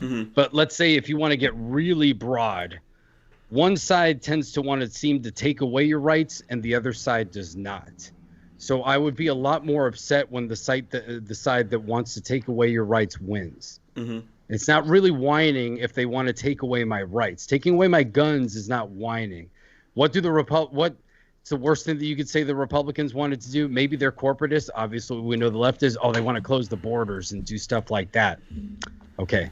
Now, obviously, they're corrupt. There's a lot of other things. But if you go in the broad picture, I'm going to go with the side that doesn't take away my rights. I'm going to be pretty pissed off if the site that says they want to take my rights won. It's not but I don't know if I would. So I would say that Republicans want to take away guns also. Not all. No, they do. Not all of them. But I would say in general, you know, one side or the other. One side has already said, yeah, we want to curtail freedom of speech and rights. We want to change all that. At least the other side, they're not saying that. They might stab me in the back, but at least I know these guys are definitely going to try to screw me because they've been saying it. Yeah. So I don't trust either side at this point, but. Yeah, here's what I want to stick to, and I'm going to invite the folks out there to give me the answer to this question. Do you think we can make a better system for voting in America? Do you think we can make it more trustworthy? You all tell me. And if you say yes, tell me how we could do that. And if you think no, tell me why. And then I'm going to ask you guys and see who wants to jump in here. Kevin is teasing everyone with his stogie. Yes is the answer. So I don't know if Kevin is ready or not. Patrick I'm ready. I'm just chilling. Yeah, I know. What you eating, man? Pat, what you eating, baby face? I got Panera for dinner.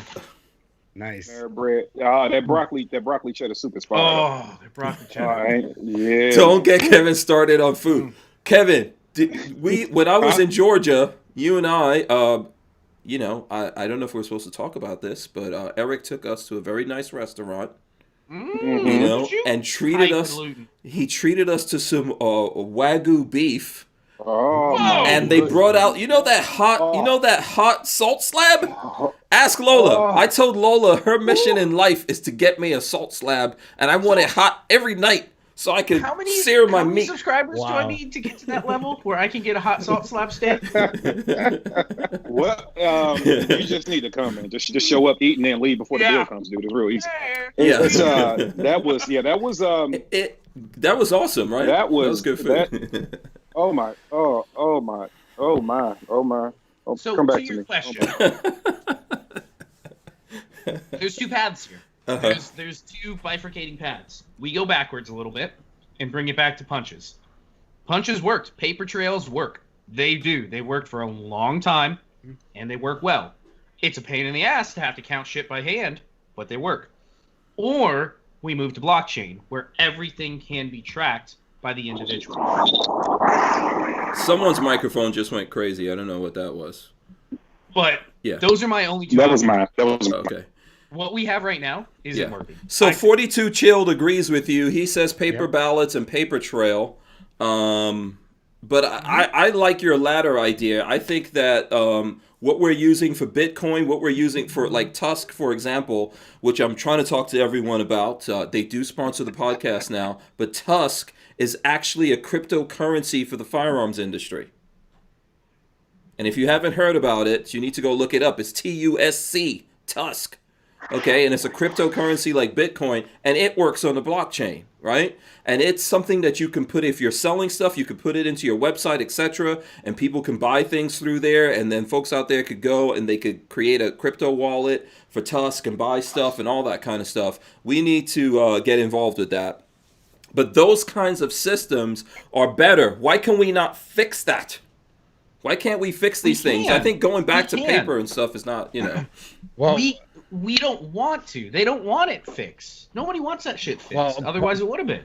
Part of the problem is, too, that each state is allowed to have their own election system, and that's the way that it works. Yes. So, and that's just part of having a federal government. You'd have to literally pass an amendment to the Constitution to say that every state has to choose the same voting system. Which good luck with getting that.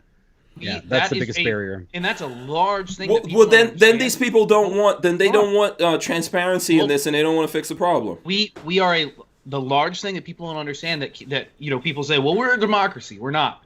We're a republic. We're a constitutional republic, and part of that means that each state chooses its own shit when it comes to semi-autonomous. Semi-autonomous, exactly. Yeah. Yep. Yeah. And actually, we used to be closer to what the EU is now, and a lot of people hate on the EU, and I'm like, yes, because those countries are giving up their sovereignty, which they kind of didn't want, but that's kind of what the U.S. was. But they had agreed to giving up that sovereignty to a federal power. Yep. Yeah. So and because we tried the Articles of Confederation, I'm sure that's what some people are like. Let's go back to something like that where the states have even more power. And it's like, no, the Articles of Confederation were a disaster. You have to have a minimum standard where the feds have some power over stuff. The problem is the feds have gotten too much power over. Well, because they blackmailed people and the states have given up some of their things. Once the feds started making money, they're like, hey, states, will you pass these laws? We'll give you some roads. We'll build roads for you if you make the drinking age the same everywhere. I was just about to say the drinking age is the prime example. Yeah, and people don't understand. Like, we went through these debates before. Look, we used to not vote for senators directly. They changed that in 1900. But don't we also want reciprocity in the CCW or concealed? Of course. Yeah. Okay. Of course we do. But at the same time, let's be honest. Right. Well, look, the way that it should work and the way that it's supposed to work is, you had the Bill of Rights. Then the 10th Amendment says anything not covered under the Constitution, the states do it. So you shouldn't have national reciprocity because it should be Second Amendment absolutism everywhere. Now, if California wants to regulate what it takes to get a driver's license and make you pay $2,000, they can do that because you don't have a right to drive. So that's where you would have a difference. It'd be like, you can get any gun you want in any state and carry it anywhere, but certain things like driving, internet, the states can regulate all that stuff. California wants to have socialized health care. California can have socialized health care. They're going to pay the consequences for it, but that's how it is. And sometimes people don't get it. It's that they realize the convenience sometimes of having one central government. And I've gotten into fights with my dad, too. He's a hardcore old school Republican. And he's like, well, California with the border control and all that stuff. I was like, well, technically the federal government handles borders. So if the states say that they don't want to help ICE, that's not wrong. They can say that's your responsibility, federal government, and he gets pissed. And I was like, but that's the truth.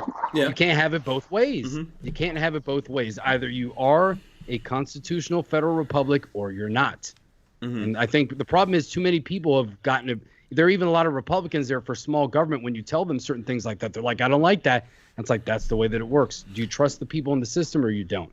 I think the beauty of states being able to be states is why there's states like Florida right now that's thriving, while other states are suffering, like New York, California. But we always come back to this, and I always complain about it. The reason California is allowed to get away with the bullshit that they pull is because they know the federal government is going to bail their asses out. But they're also massive.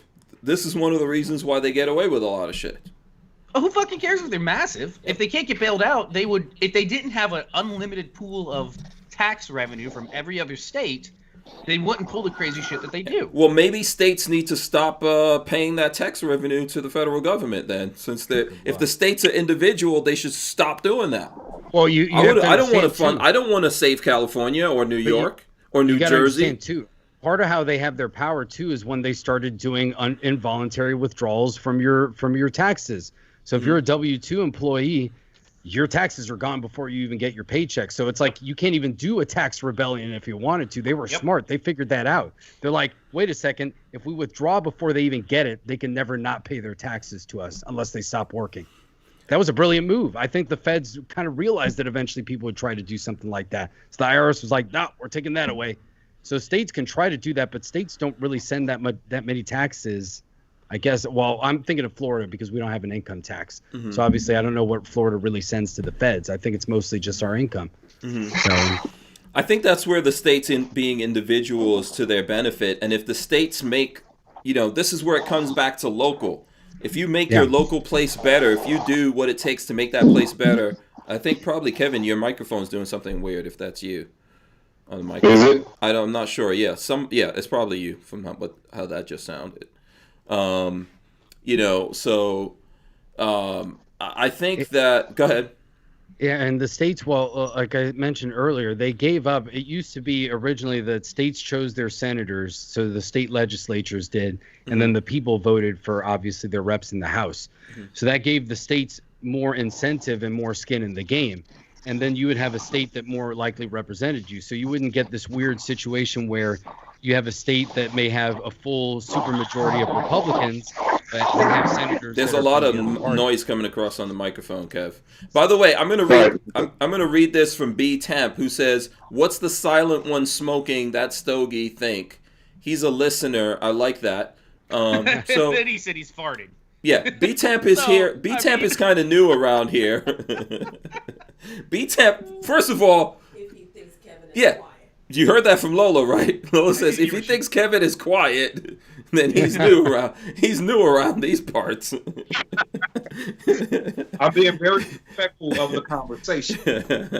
I mean, it's a bunch of guys on here, and I do, believe it or not, I do like to listen to people. I like to get their perspectives. I'm learning. Yeah, it's important to. I know we as a civilization do not listen enough. And you can always tell when somebody immediately interjects with something, clearly they weren't listening to you. Yeah. We need more of this. This is the reason why. Or when Hank goes, that's when he's... I'm listening to you. I say a lot. I say that a lot. I know it's a thing. When I did some videos with Eric, everyone was like, oh, the guy's saying all the time. But I was listening. That's me listening. I'm from the Caribbean. The problem is if you say all the time, then they get annoyed. But if you talk too much, people go, oh, he's over talking the host, and they get annoyed again. Yeah, what they don't realize, me saying is because I grew up amongst people where we all shout over each other. That is what is classified as a regular conversation. Have you ever? So me not interrupting you is going Go ahead. Have you ever sat down in a group of shouters with like one or two non-shouters? It felt how awkward that is, where they can't get like a single word in, and you're like, listen, you just need to say what you want to say. Don't wait for an opportunity, because it's never coming. Just say what you're gonna say. Yeah. Lola, when she first met me, and she went to someplace where all my family members were hanging out, and we're on and off. So if we were all talking, she was like, "Why are you guys arguing?" I'm like, "What? It's not argument. This is how we talk to each other." And then when we're not talking to each other, everyone's quiet. Nobody's talking. She's like, "Why are you guys mad at each other?" Like, no, we don't have anything to say. This is on or off.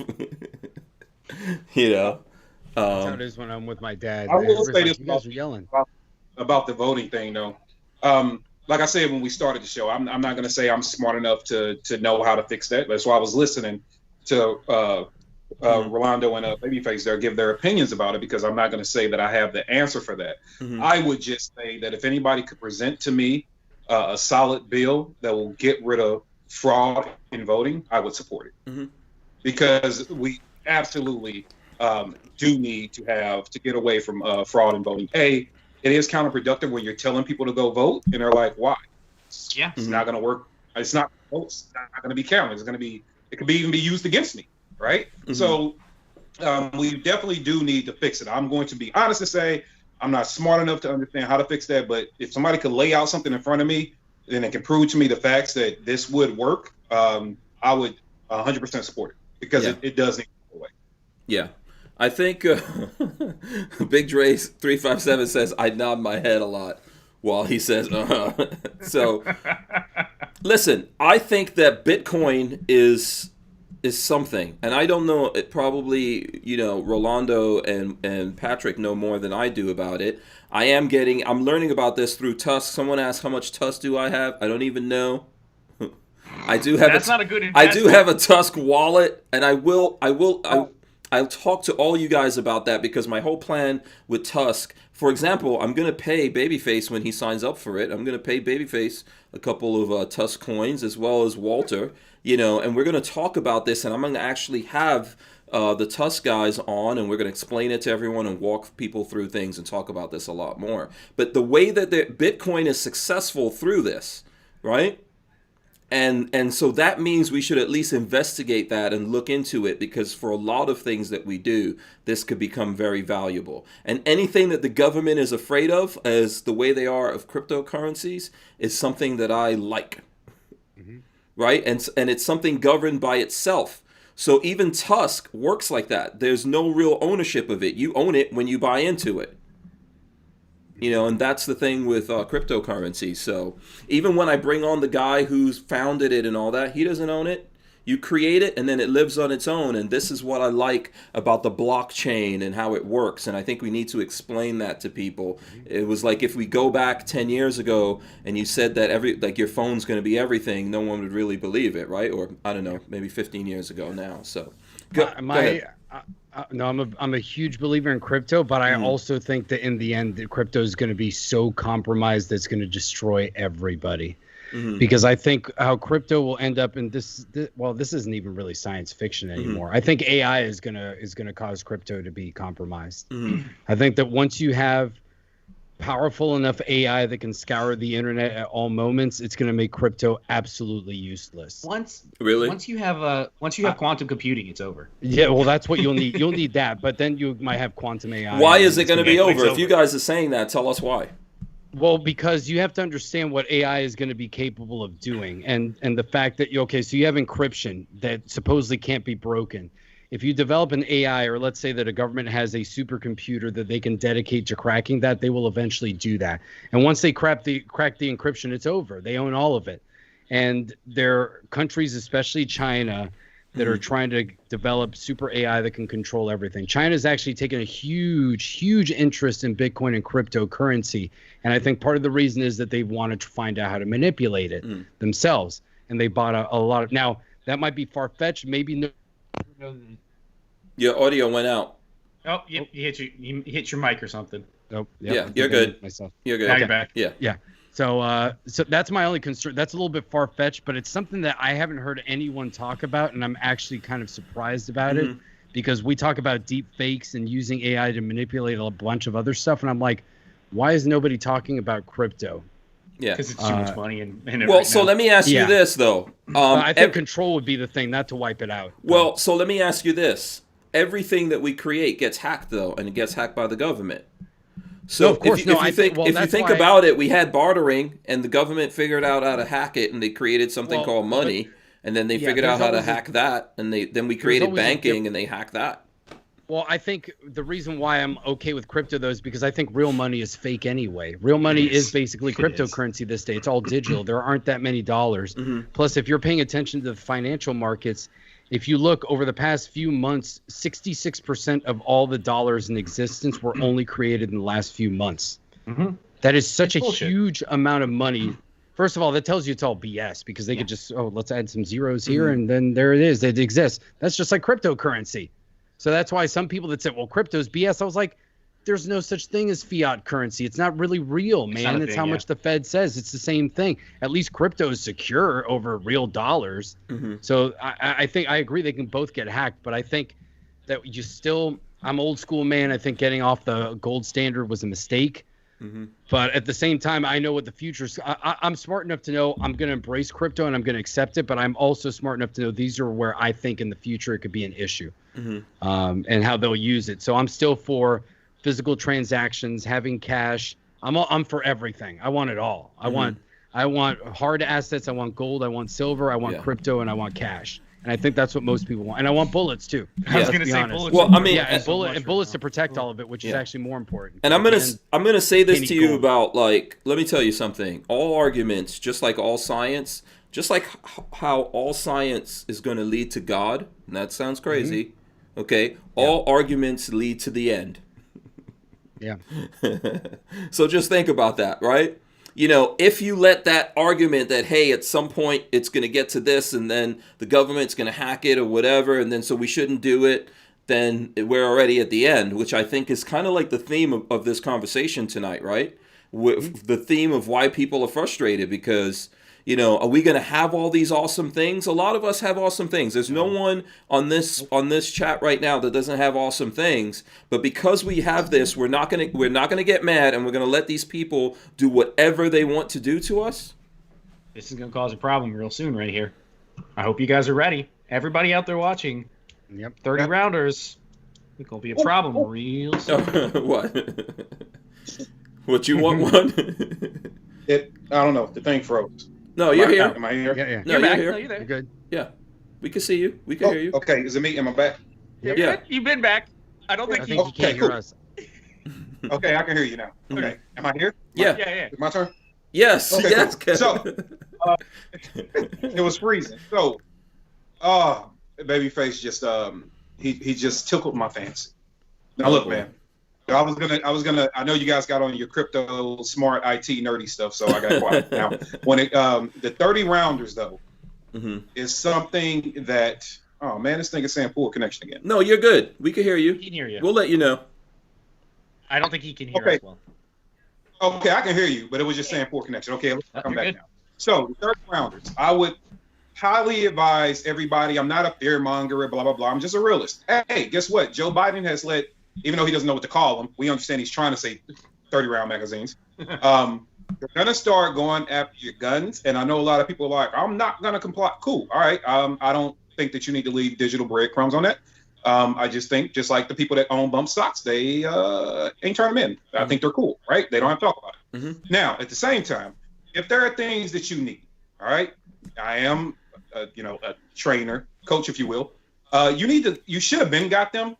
But for those that are waiting until after Inauguration Day to start going after things like Standard Capacity magazine, you're making a mistake. Go get those things yesterday. You need to have them. I put up on my website over at northernchoice.com, I did it over November and December. I was selling people 30-round magazines for $10. $10 for your AR platform. And you know what? I had a lot of people get mad at me for that. And they're like, oh, you're ridiculous. You're just trying to, get volumes and sales. I'm like, no, I actually believe in freedom, and I'm trying to get it to you for a discounted price. Before, because I don't know if you guys remember. You remember when like window P Max were going for like $50, $60? I don't want to think about those times. Yeah, those were the yeah. Those were dark times. Am I here? Yeah, you're here. Yeah, absolutely, Kevin. Yeah, we remember that. Yeah, you know what I mean? So it's like, go get the things you need now so you aren't put into a financial situation where you got to spend your whole damn stimulus checks on 10 magazines. Like, go out, secure the things you need. You should have been did it. You can look now. AR parts are like almost impossible to find, right? Go find a 12.5-inch 308 barrel. Like, go starting to find some of these things, right? Optics are hard to find now. You need to start going to get the things. Everybody's talking about like Civil War. I was having a conversation with a dude that was like real big on Civil War, and this is face to face. A guy that I know. I met him down here in Georgia. He's like, "Yeah, dude, I think we're going to go to a Civil War." So we had that conversation, and then he shows me his rifle that it's a flat top with no sights. I'm like, could you please not shoot in my direction during the Civil War? Like, because I'm equipped to, your AR is not even equipped, right? He's like, well, I'll wait to go get it later. I'm like, guys, your self-defense and your preservation, especially if you're talking about fighting for a country, you probably need to have a magazine and an optic, maybe possibly, if you have a gun. So, go out, secure your freedom. I am curious about how many people are going to, I don't need anybody necessarily answer it, but how many people, when Joe Biden passes gun control, because he has the House and the Senate essentially, when he passes forms of gun control, how many people are going to comply with it, and then how many people are going to wait to the last minute to start trying to buy this stuff on the black market instead of just getting it now right? They'll do it. Most will. Most will do it last minute. The problem I was thinking about earlier is it's not us. It's not the people that are going to have issues. The people that are supplied and stocked now are not the ones that are going to have issues. Manufacturing is what's going to get hit hard first, which will then destroy supply, which will then... Because they can't play the not comply game. No, they can't not comply like we do. Yeah. So your thing that you want to do right now, I mean, there's a whole bunch of things to do. One of the things I would say, and my mission in this year on this podcast, is to have, like, Control Pew. We had him on. We're going to have him on again. I'm making snippets right now and putting that up. Yeah. He says he's willing to come on, so we'll have him come on here. Anyone who wants to learn about that, old school dudes like Kevin that don't know what 3D printing is. That genie is so out of the bottle that it is miles away. Well, and then I'm just teasing Kevin. I can't even see them regulating it because it's going to be like, so you're going to try to regulate an industry for like what 2% of people are doing when it can be used for so many other amazing things. Won't happen. Yeah. The lobbyists for other companies will be like, you're going to regulate 3D printing? We're going to have companies that have nothing to do with guns fighting to help us make sure that that's not regulated. Maybe. I think that's what they said about drones, which we had this conversation. I just made the snippet of it today. When people actually register those things? Because I would tell them just to fuck right off. I think a lot of people thought the industry would stand up. They didn't. Then they regulated it, and the industry for the consumer went away. But guess who's in it now? So, like, Amazon now has rights to fly drones over your house, but you don't. But that's also different because that's almost like niche. It's like photography or delivery. What are you going to use a drone for, or fun? Whereas 3D printer, it can build anything. So that's it. Every industry benefits from 3D printing almost. If you manufacture something, you can have a 3D printer. So it's literally what makes. I'm just saying unique. that what makes you think if we have people in the government who say amen and a woman. Yes. Well, now they will do anything stupid. Yeah, that's a thing. It's a thing. You got to watch the clip. Look it up. It's ridiculous. Look it up, and you will see what I'm talking about. It's the reason why I put out my thing today. I'm going to pop this up just for the sake of me, sharing my own stuff. I'm afraid idiocracy is currently the currency of the realm. Do you guys remember that? Like, I'm afraid currency is the currency of the realm. Idiocracy is the currency of the realm right now. There's people literally in Congress that got pushed in on today. There were people there. They voted to remove masculine, feminine, father, mother, brother, sister, that kind of stuff from their language. Okay, and when this guy was praying about it, he was saying at the end, he said, "Amen" and "a woman." Those are the people out there making laws. They will do lots of stupid shit. Well, I mean, they're going to try to get rid of the second of woman men at this point. So, I mean, second of woman men. Right. Is that what I've been seeing that meme go around? I have no idea where it came from. Yeah. I didn't do that. A pastor, it looks like. A congressman. Yeah, Emmanuel Cleaver, Montana, Missouri. I don't know what MO is. God, that's Missouri, isn't it, Kev? Missouri said Monday that he did not expect to be mocked for concluding a prayer to open the new session of Yes, Congress. Kevin, your state. Amen and a woman.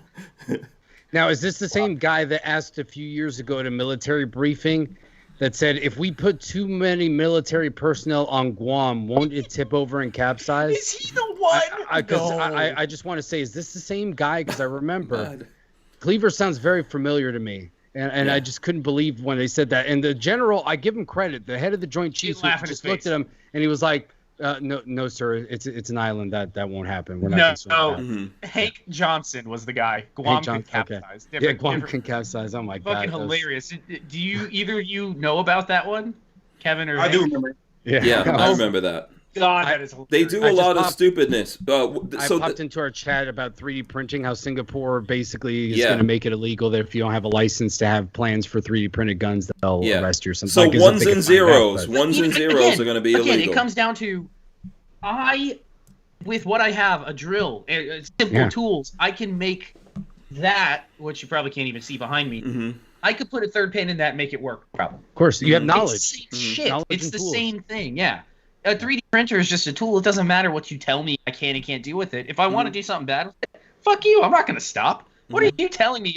10 years, if I really want to do something bad, 10 years in prison ain't going to stop somebody crazy enough. It's not. Mm-hmm. Yeah. Sanctuary County says there are 4 Second Amendment sanctuary states now. We need to start working on that for Florida. More in the process. I'll be reporting on them on my website. That's what he says. You guys can just follow his link for that. When it won't become a big deal until politics pushes it into the main light. When assault weapons bans start becoming a thing, or talks about banning things will start becoming, that's when you'll see states and counties popping up and saying, nah, fuck off, we're not doing anything. Yep. Mm-hmm. Hopefully so. Boss Hog wants to know what KD's smoking. What brand? Carrillo. It's a 1-inch Carrillo. Pause. Nice. Pause. I know. I caught the pause. But people don't understand what pause means. I'm going to do the same thing. I'm going to do the same thing to you, Kevin Dixie, that I did to Maj. By the way, big, massive kudos to Maj. I think Maj was on Recall magazine cover. Shout out to Maj for that. Awesome. I don't have it right here on my phone. I know KD posted it, right?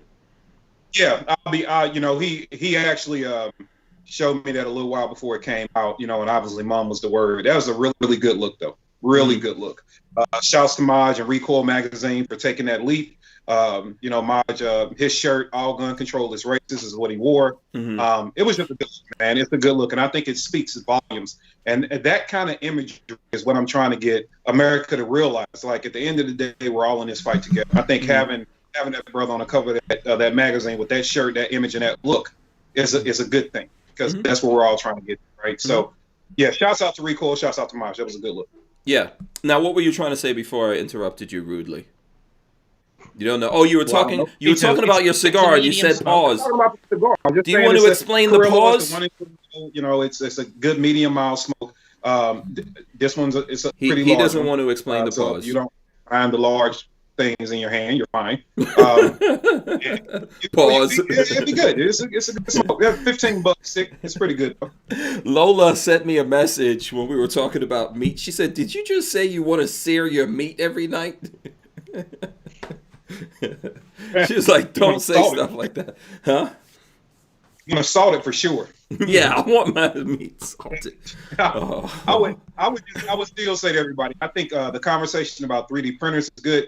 I think the conversations about getting mags and stuff is good. Look, people, everybody's like, it's amazing. It amazes me how many, I would guess, for lack of better, voices, I guess you can say, that have been out here talking about getting stuff have been, yelled at by the 2A community or by people that support it, saying, "Stop fear mongering me." It's like, dude, nobody's fear mongering you. Trying to help you. When I was selling, I literally got, I'm not going to say attack. I think people use that word too much, but I got pushback from when I took, I think it was 6 or 7 braces. And I said, for everybody that buys an SBA 3 brace, I'm going to take 100% of the proceeds and give them over to the Firearms Policy Coalition. And people start, well, why would you get me something or have me buy something that's going to be illegal? I'm like, dude, you missed the whole point of this whole 2A thing. Like, what? If they're trying to make something illegal, I want you to have it. Yes. Why wouldn't I want you to have it? Like, if I can help get it to you and we can donate to people that are fighting for our rights, why wouldn't I do that, right? But I think that a lot of people are. But it also went to show me that a lot of people that truly believe in their freedom are scared to preserve it. Mm-hmm. Yeah. And listen, I get why, but you have to get over the fear. You know, we all have fear. The thing that makes us men is we face our fear and we get over it. I think one of the things that I've noticed, and before Joe and I came into this community, I think we kind of felt the same way. I think a lot of the dudes that we see online that follow us and things like that, they feel like they're on their own islands. Maybe a lot of them don't know other 2A friends in real life. So sometimes they're like, I don't know what to do because I'm alone. Whereas sometimes with us, and like I've told Joe, I was like, I have more, despite how the country has moved in the last year, I feel more confident that we can get through because of the people that we know. But I was like, I don't know if a year ago I would have felt the same way if the same things were happening. I would probably feel a lot worse, even though I'm here talking crazy stuff, the world's going to end. But me personally, I feel like we can get through because we know people like you guys. Now we've got friends that we can call. It's like, well, if something bad happens, we got people that are like-minded that we can call, and we know that they'll be there and we can get together. I think a lot of people don't feel like they have that, especially if they live in blue states.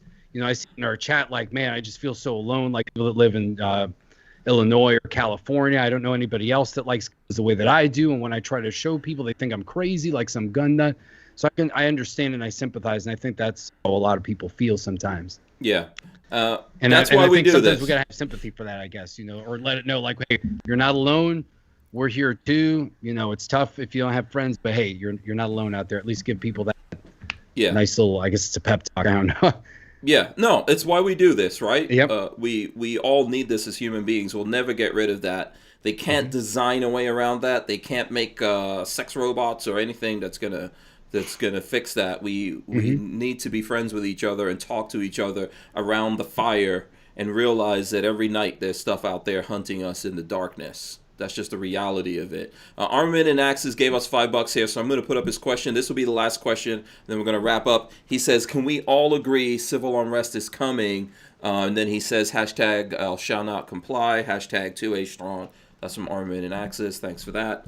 What say you all? I'll start with Babyface. What say you all to that?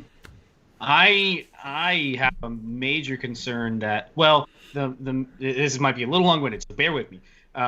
Media will not show the girl that was shot today and killed because I'm pretty sure they know if they did, there would be a lot of people riled up about it. So I heard there was someone was saying, not to cut you off, someone was saying that she was a Silver Star winner or something like that, served in Desert Storm. I don't know the details. I found her name online, but there's no hard evidence of who she is yet, so I'm not saying anything. Yeah, right. But if that image of that girl getting killed, I think she was killed, resonates out there, then yes, I do think that civil unrest. Yeah, there should be a lot of video cameras in that space where that happened, and hopefully we'll see it and it won't go down like Vegas. It's all over Twitter. It's all over. But everywhere. limited video. We need to see closer view of what actually happened. Well, I saw some a-hole basically put a camera in her face as she was dying. So I saw it was more graphic, but I never saw who took the shot or where it came from. That's the problem. You can't see there.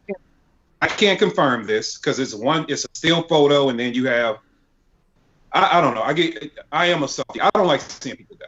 I just don't. All right. No one does. I just don't. That's someone's sister, mother, daughter, something like that. Yeah, that's sad. You know, I get it. People are like, oh, well, she shouldn't have been there. Like, hush that noise, man. That's unfortunate. However, there's a still photo, you guys have probably seen it, where they were in the hall, and when I say hall, I mean the room, where they had a couple of Secret Service guys had pushed like a table in front of a door, and they had their guns trained on the door windows. What's reported is where the shot came through the door from and hit that young lady in the hall. So it was basically the way it's been reported now is it was a negligent discharge. Right, and she was the victim of that ND. So. Yeah, Armed Vegan says girl or woman. I'm going to go with woman. Yeah, some people said she was 17, but I'm not sure. Yeah, well, I didn't believe that. She was, didn't look that young. I'm going to give her the respect of saying woman. I mean, if we're saying girl and that's like offending someone or whatever, I don't think it's intended on any of our parts. Not a man, a woman. All right, so let's see that. I don't know how true it is that she was a Air Force vet. So yeah. I'm reading you. We're not going to know much. Yeah, and we're not going to.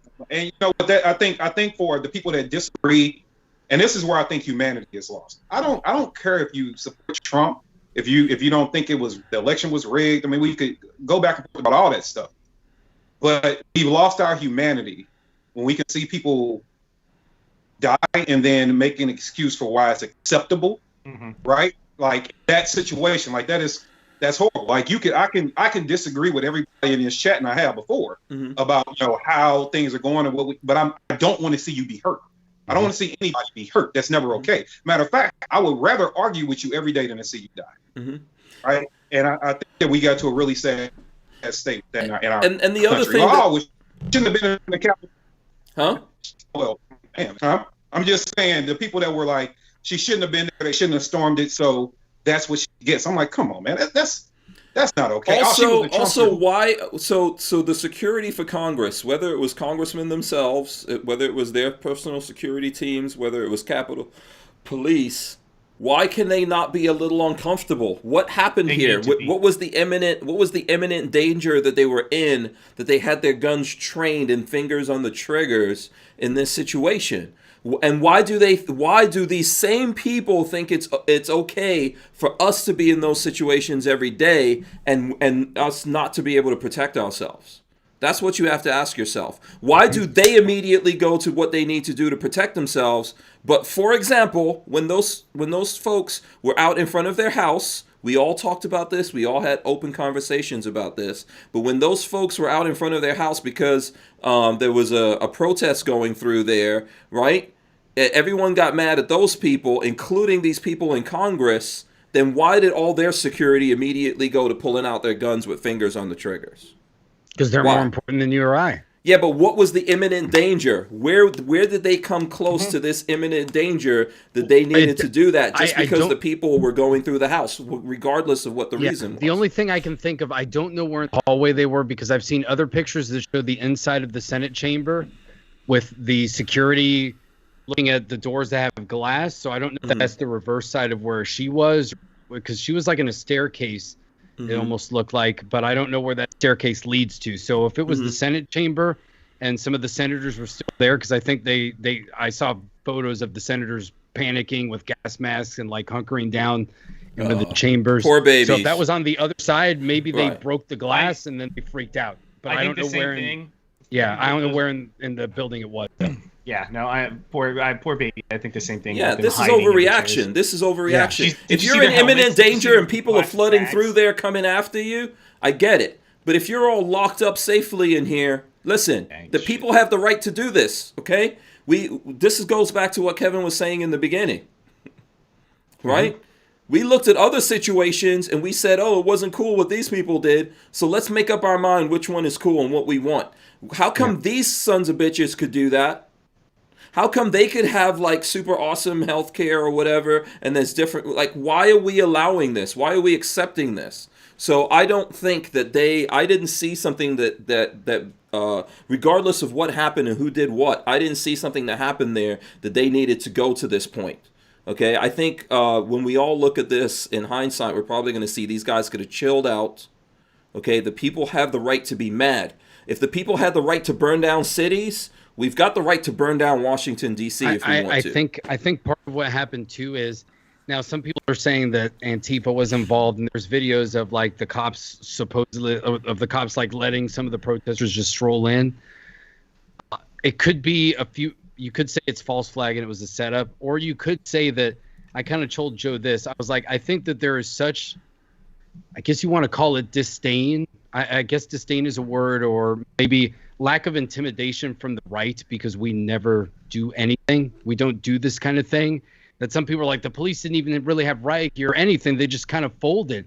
I was like, I think they honestly thought they weren't prepared. Republicans are never going to do this. Never. They never have. They've always taken it. They're not going to do it. So when they actually did something, everybody is freaking out now, because they're like, holy crap. Can I tell you a secret? If we finally push them to the point where they're going to do something, we might really be in trouble now. Yeah. Can I tell you a secret? They weren't prepared, and there's nothing they could do now to prepare. Yeah, I know. I'm just trying to tell you something. 10,000 people that want that Capitol building, they have no fucking way of stopping them. No, unless they're willing to shoot everybody and then become the tyrannical government that we said that they were, and they become self-fulfilling prophecy. So yeah, they're not prepared. That's why some people are like, well, the now they're saying they're prepared. Now you. they're going to take measures and all that kind of stuff. They're not prepared if people really want you, if people are really coming for you. I think ultimately at the end of the day, if they want any advice, those of us who spend time doing this kind of stuff, I'm not like a super operator or anything. I'm the furthest person in this conversation from that. But those of us who do this kind of stuff, if we really got mad and we wanted to come there, it would be a completely different story. But most of us don't really want to. The whole point of this is that we want to protect where we are at, our families, our friends, our neighborhoods, the people that we love, our states, etc.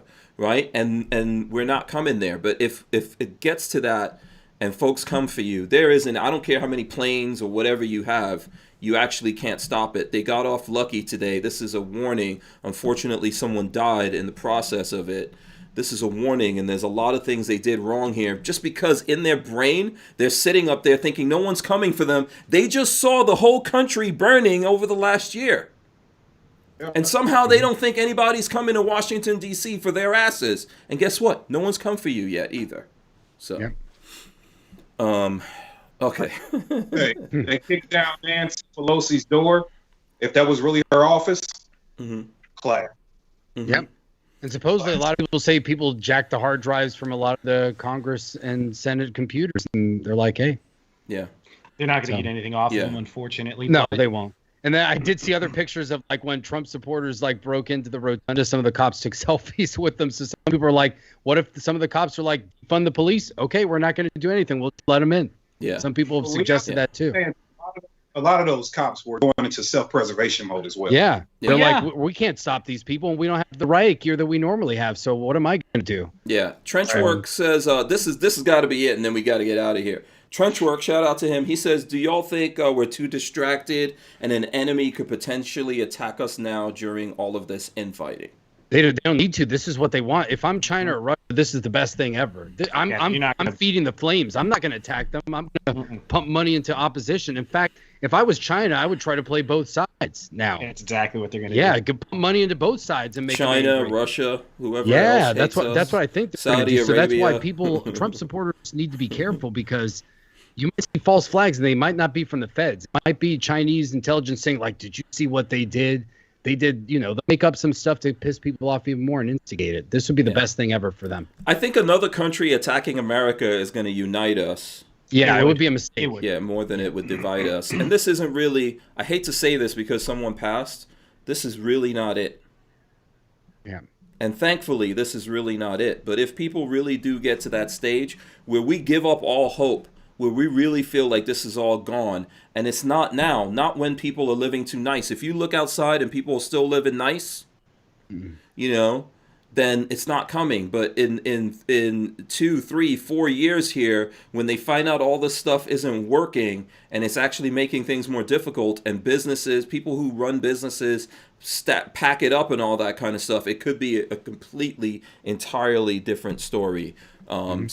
But I gotta wrap it up. Otherwise, we can just go on here. I'm gonna give everyone a chance. I'm gonna start with Babyface P. Tell the folks out there. By the way, guys, you guys need to congratulate Babyface P. He's got like a viral video out there right now. Viral video? Yeah. 20,000 subs. That's awesome. Is it 3 million views yet? Probably. 3.5 almost. Whoa! Wow. Yeah. That was awesome. That's in the last 2-3 months or something. So 2-3 weeks. Yeah. Sick. Yeah, so there you go. So how can the people do more to help you with your viralness? YouTube.com/babyfaceP. Content is, the gods are smiling down on my videos for some reason. I uploaded the next week's video and got monetization turned on after review. So somebody over there is liking me. I don't know why. Yeah. But yeah. that's If someone's watching this, it's all me. That's why everyone should want to be my a soothing friend. voice. I always tell Joe, like, when I watch Babyface videos, I feel so. You sound like Rod Mills. It's true. I'm not lying. That's no bullshit. Maybe that's why. I don't know why this may come off as pretentious, but I'm not sure why people like me. I think I'm a pretty likable person, but I don't. I wish I could bottle it and sell it because it makes some money. Kevin Dixie. Rod Mills says that Babyface's video sounds like cool jazz on the beach. No, it's because I have reaction? cool jazz. No, sir. No, sir. I have the cool jazz. I don't interpret it as that. Anyway. I don't interpret it as that. Okay, so how do they support you? YouTube.com/babyfaceP or Instagram is baby_faceP. Okay, awesome. Rolando, how can the folks do that? You can follow me at Puerto Rican Pistolero on all major social media platforms, and you can follow my wife at Latina Locked N with the letter N loaded. We do the Locked and Loaded Latinos podcast every Sunday at 7 p.m. Can I throw this out there? I am Cuban, so I am Latino. Can I join the Sunday podcast one night? I would love to. Of course. No, yeah, definitely. Wait, you just pulled the Cuban card? I did. I absolutely did. It's Latinos Locked and Loaded. You got to be part of the crew, Hank. Yeah. Does that mean that me and Kevin, we can't do it then, I guess? Listen, I was born in South America. Does that count? No. Sudamerica. You gotta find a Sunday. You're doing this every day. Don't interrupt Rolando was giving kudos to me about exactly, right? Sorry. Yeah, so KD has the record for the longest conversation that we've ever had on the show. We broke the 3-hour mark. It was definitely one of our I'm not best. even surprised. Yeah, it just kept going, man. That's how it was. It was great. That was a crazy night. That was a good night. But check it out. Check out that episode. Check out our channel, and show some love. Absolutely. Last but definitely not least, the Reverend Kevin Dixie. What can the folks out there? I would just say support. The biggest way to support is nootherchoice.com. Head over to nootherchoice.com. All one word, nothing confusing. Head over there. We have merch. You can actually sign up for training classes there. I understand that Americans are hard hit with ammo prices and things like that. So you can actually, if you spend over $35, whether it be on a hoodie, a training class, a magazine, an optic, whatever you buy, if you spend over $35, you can finance that 4 months interest free. That way you can spread those coins, throughout a few months and divvy those bills up. So thechoice.com on social media, The Real NOC. It's The Real NOC on all the social media. The backup is KD of NOC. And if you are, I'm going to leave with this, if you are in the gun realm whatsoever, or the freedom realm, writer, blogger, whatever you do, if you're somewhat involved in the industry or trying to break your way into it, Train and Learn, which is an industry event that is set basically professional development for what we do. That event is going to be outside of St. Louis, Missouri, Memorial Day weekend, the 28th through the 31st of May. The link is in nootherchoice.com. It's up on nootherchoice.com. It's 3 days of professional development. You actually get to do speed dating with instructors. We have Mr. Rob Pincus is going to be our headline defensive instructor. We have Ursula 308 coming, current law enforcement officer. She's going to be showing you the ways around a rifle. We have Dustin Pluth that's going to be doing competition shooting drills to show you how to be a better comp shooter. We also have one of our No Other Choice instructors. There's going to be we have a sand pit that's actually being built. We're going to get in there and do some hand-to-hand stuff for people. So if you're empty-handed, and then we have Jason Johnson, the fastest knife in America, is also going to be there. So that's a 3-day event. It's $350 for 3 days, and we feed you twice, included in that $350. So Train and Learn is something that you should do, and that's how you support it. Absolutely. I would encourage everyone to support Kevin Dixie. I mean this sincerely. If you look, I've done a bunch of videos at the Whittington Center in New Mexico, and Kevin's in those videos, and we had, I think, a good time. But also, something seriously in there, I saw Kevin save someone's life, and I saw him go into action with what he's learned. I was pretty proud of him. So this is real stuff that, he walks it and he talks it, he lives it. So I would encourage you guys to seek him out and support him. He's definitely one of the people in our community that doesn't get as much support as he should get. I'm not trying to come down on anyone. I'm just, it's just the nature of how things go. But having seen that and seen Kevin jump into action and do what he needed to do, I really want to tell you guys, you got to go support him. So that being said, I don't know if you want to add anything to that, Kevin. No, I'll say thank you for the kind words, and I would I would appreciate any support. Oh, go check out the latest episode of NSSF Shot Show Business Magazine. They did feature a write up on me in there. Cool. Speaking about the business and how I feel about it and gun rights and things like that. So you can also go comp that and read that. But thanks for the kind words, and I appreciate any support from anyone. Yeah, it's real, man. So let me do this. Thanks to everyone for supporting us. Big shout out to Barnauls. I'm going to run in the end. We're going to come back and get the last word. Here's the end.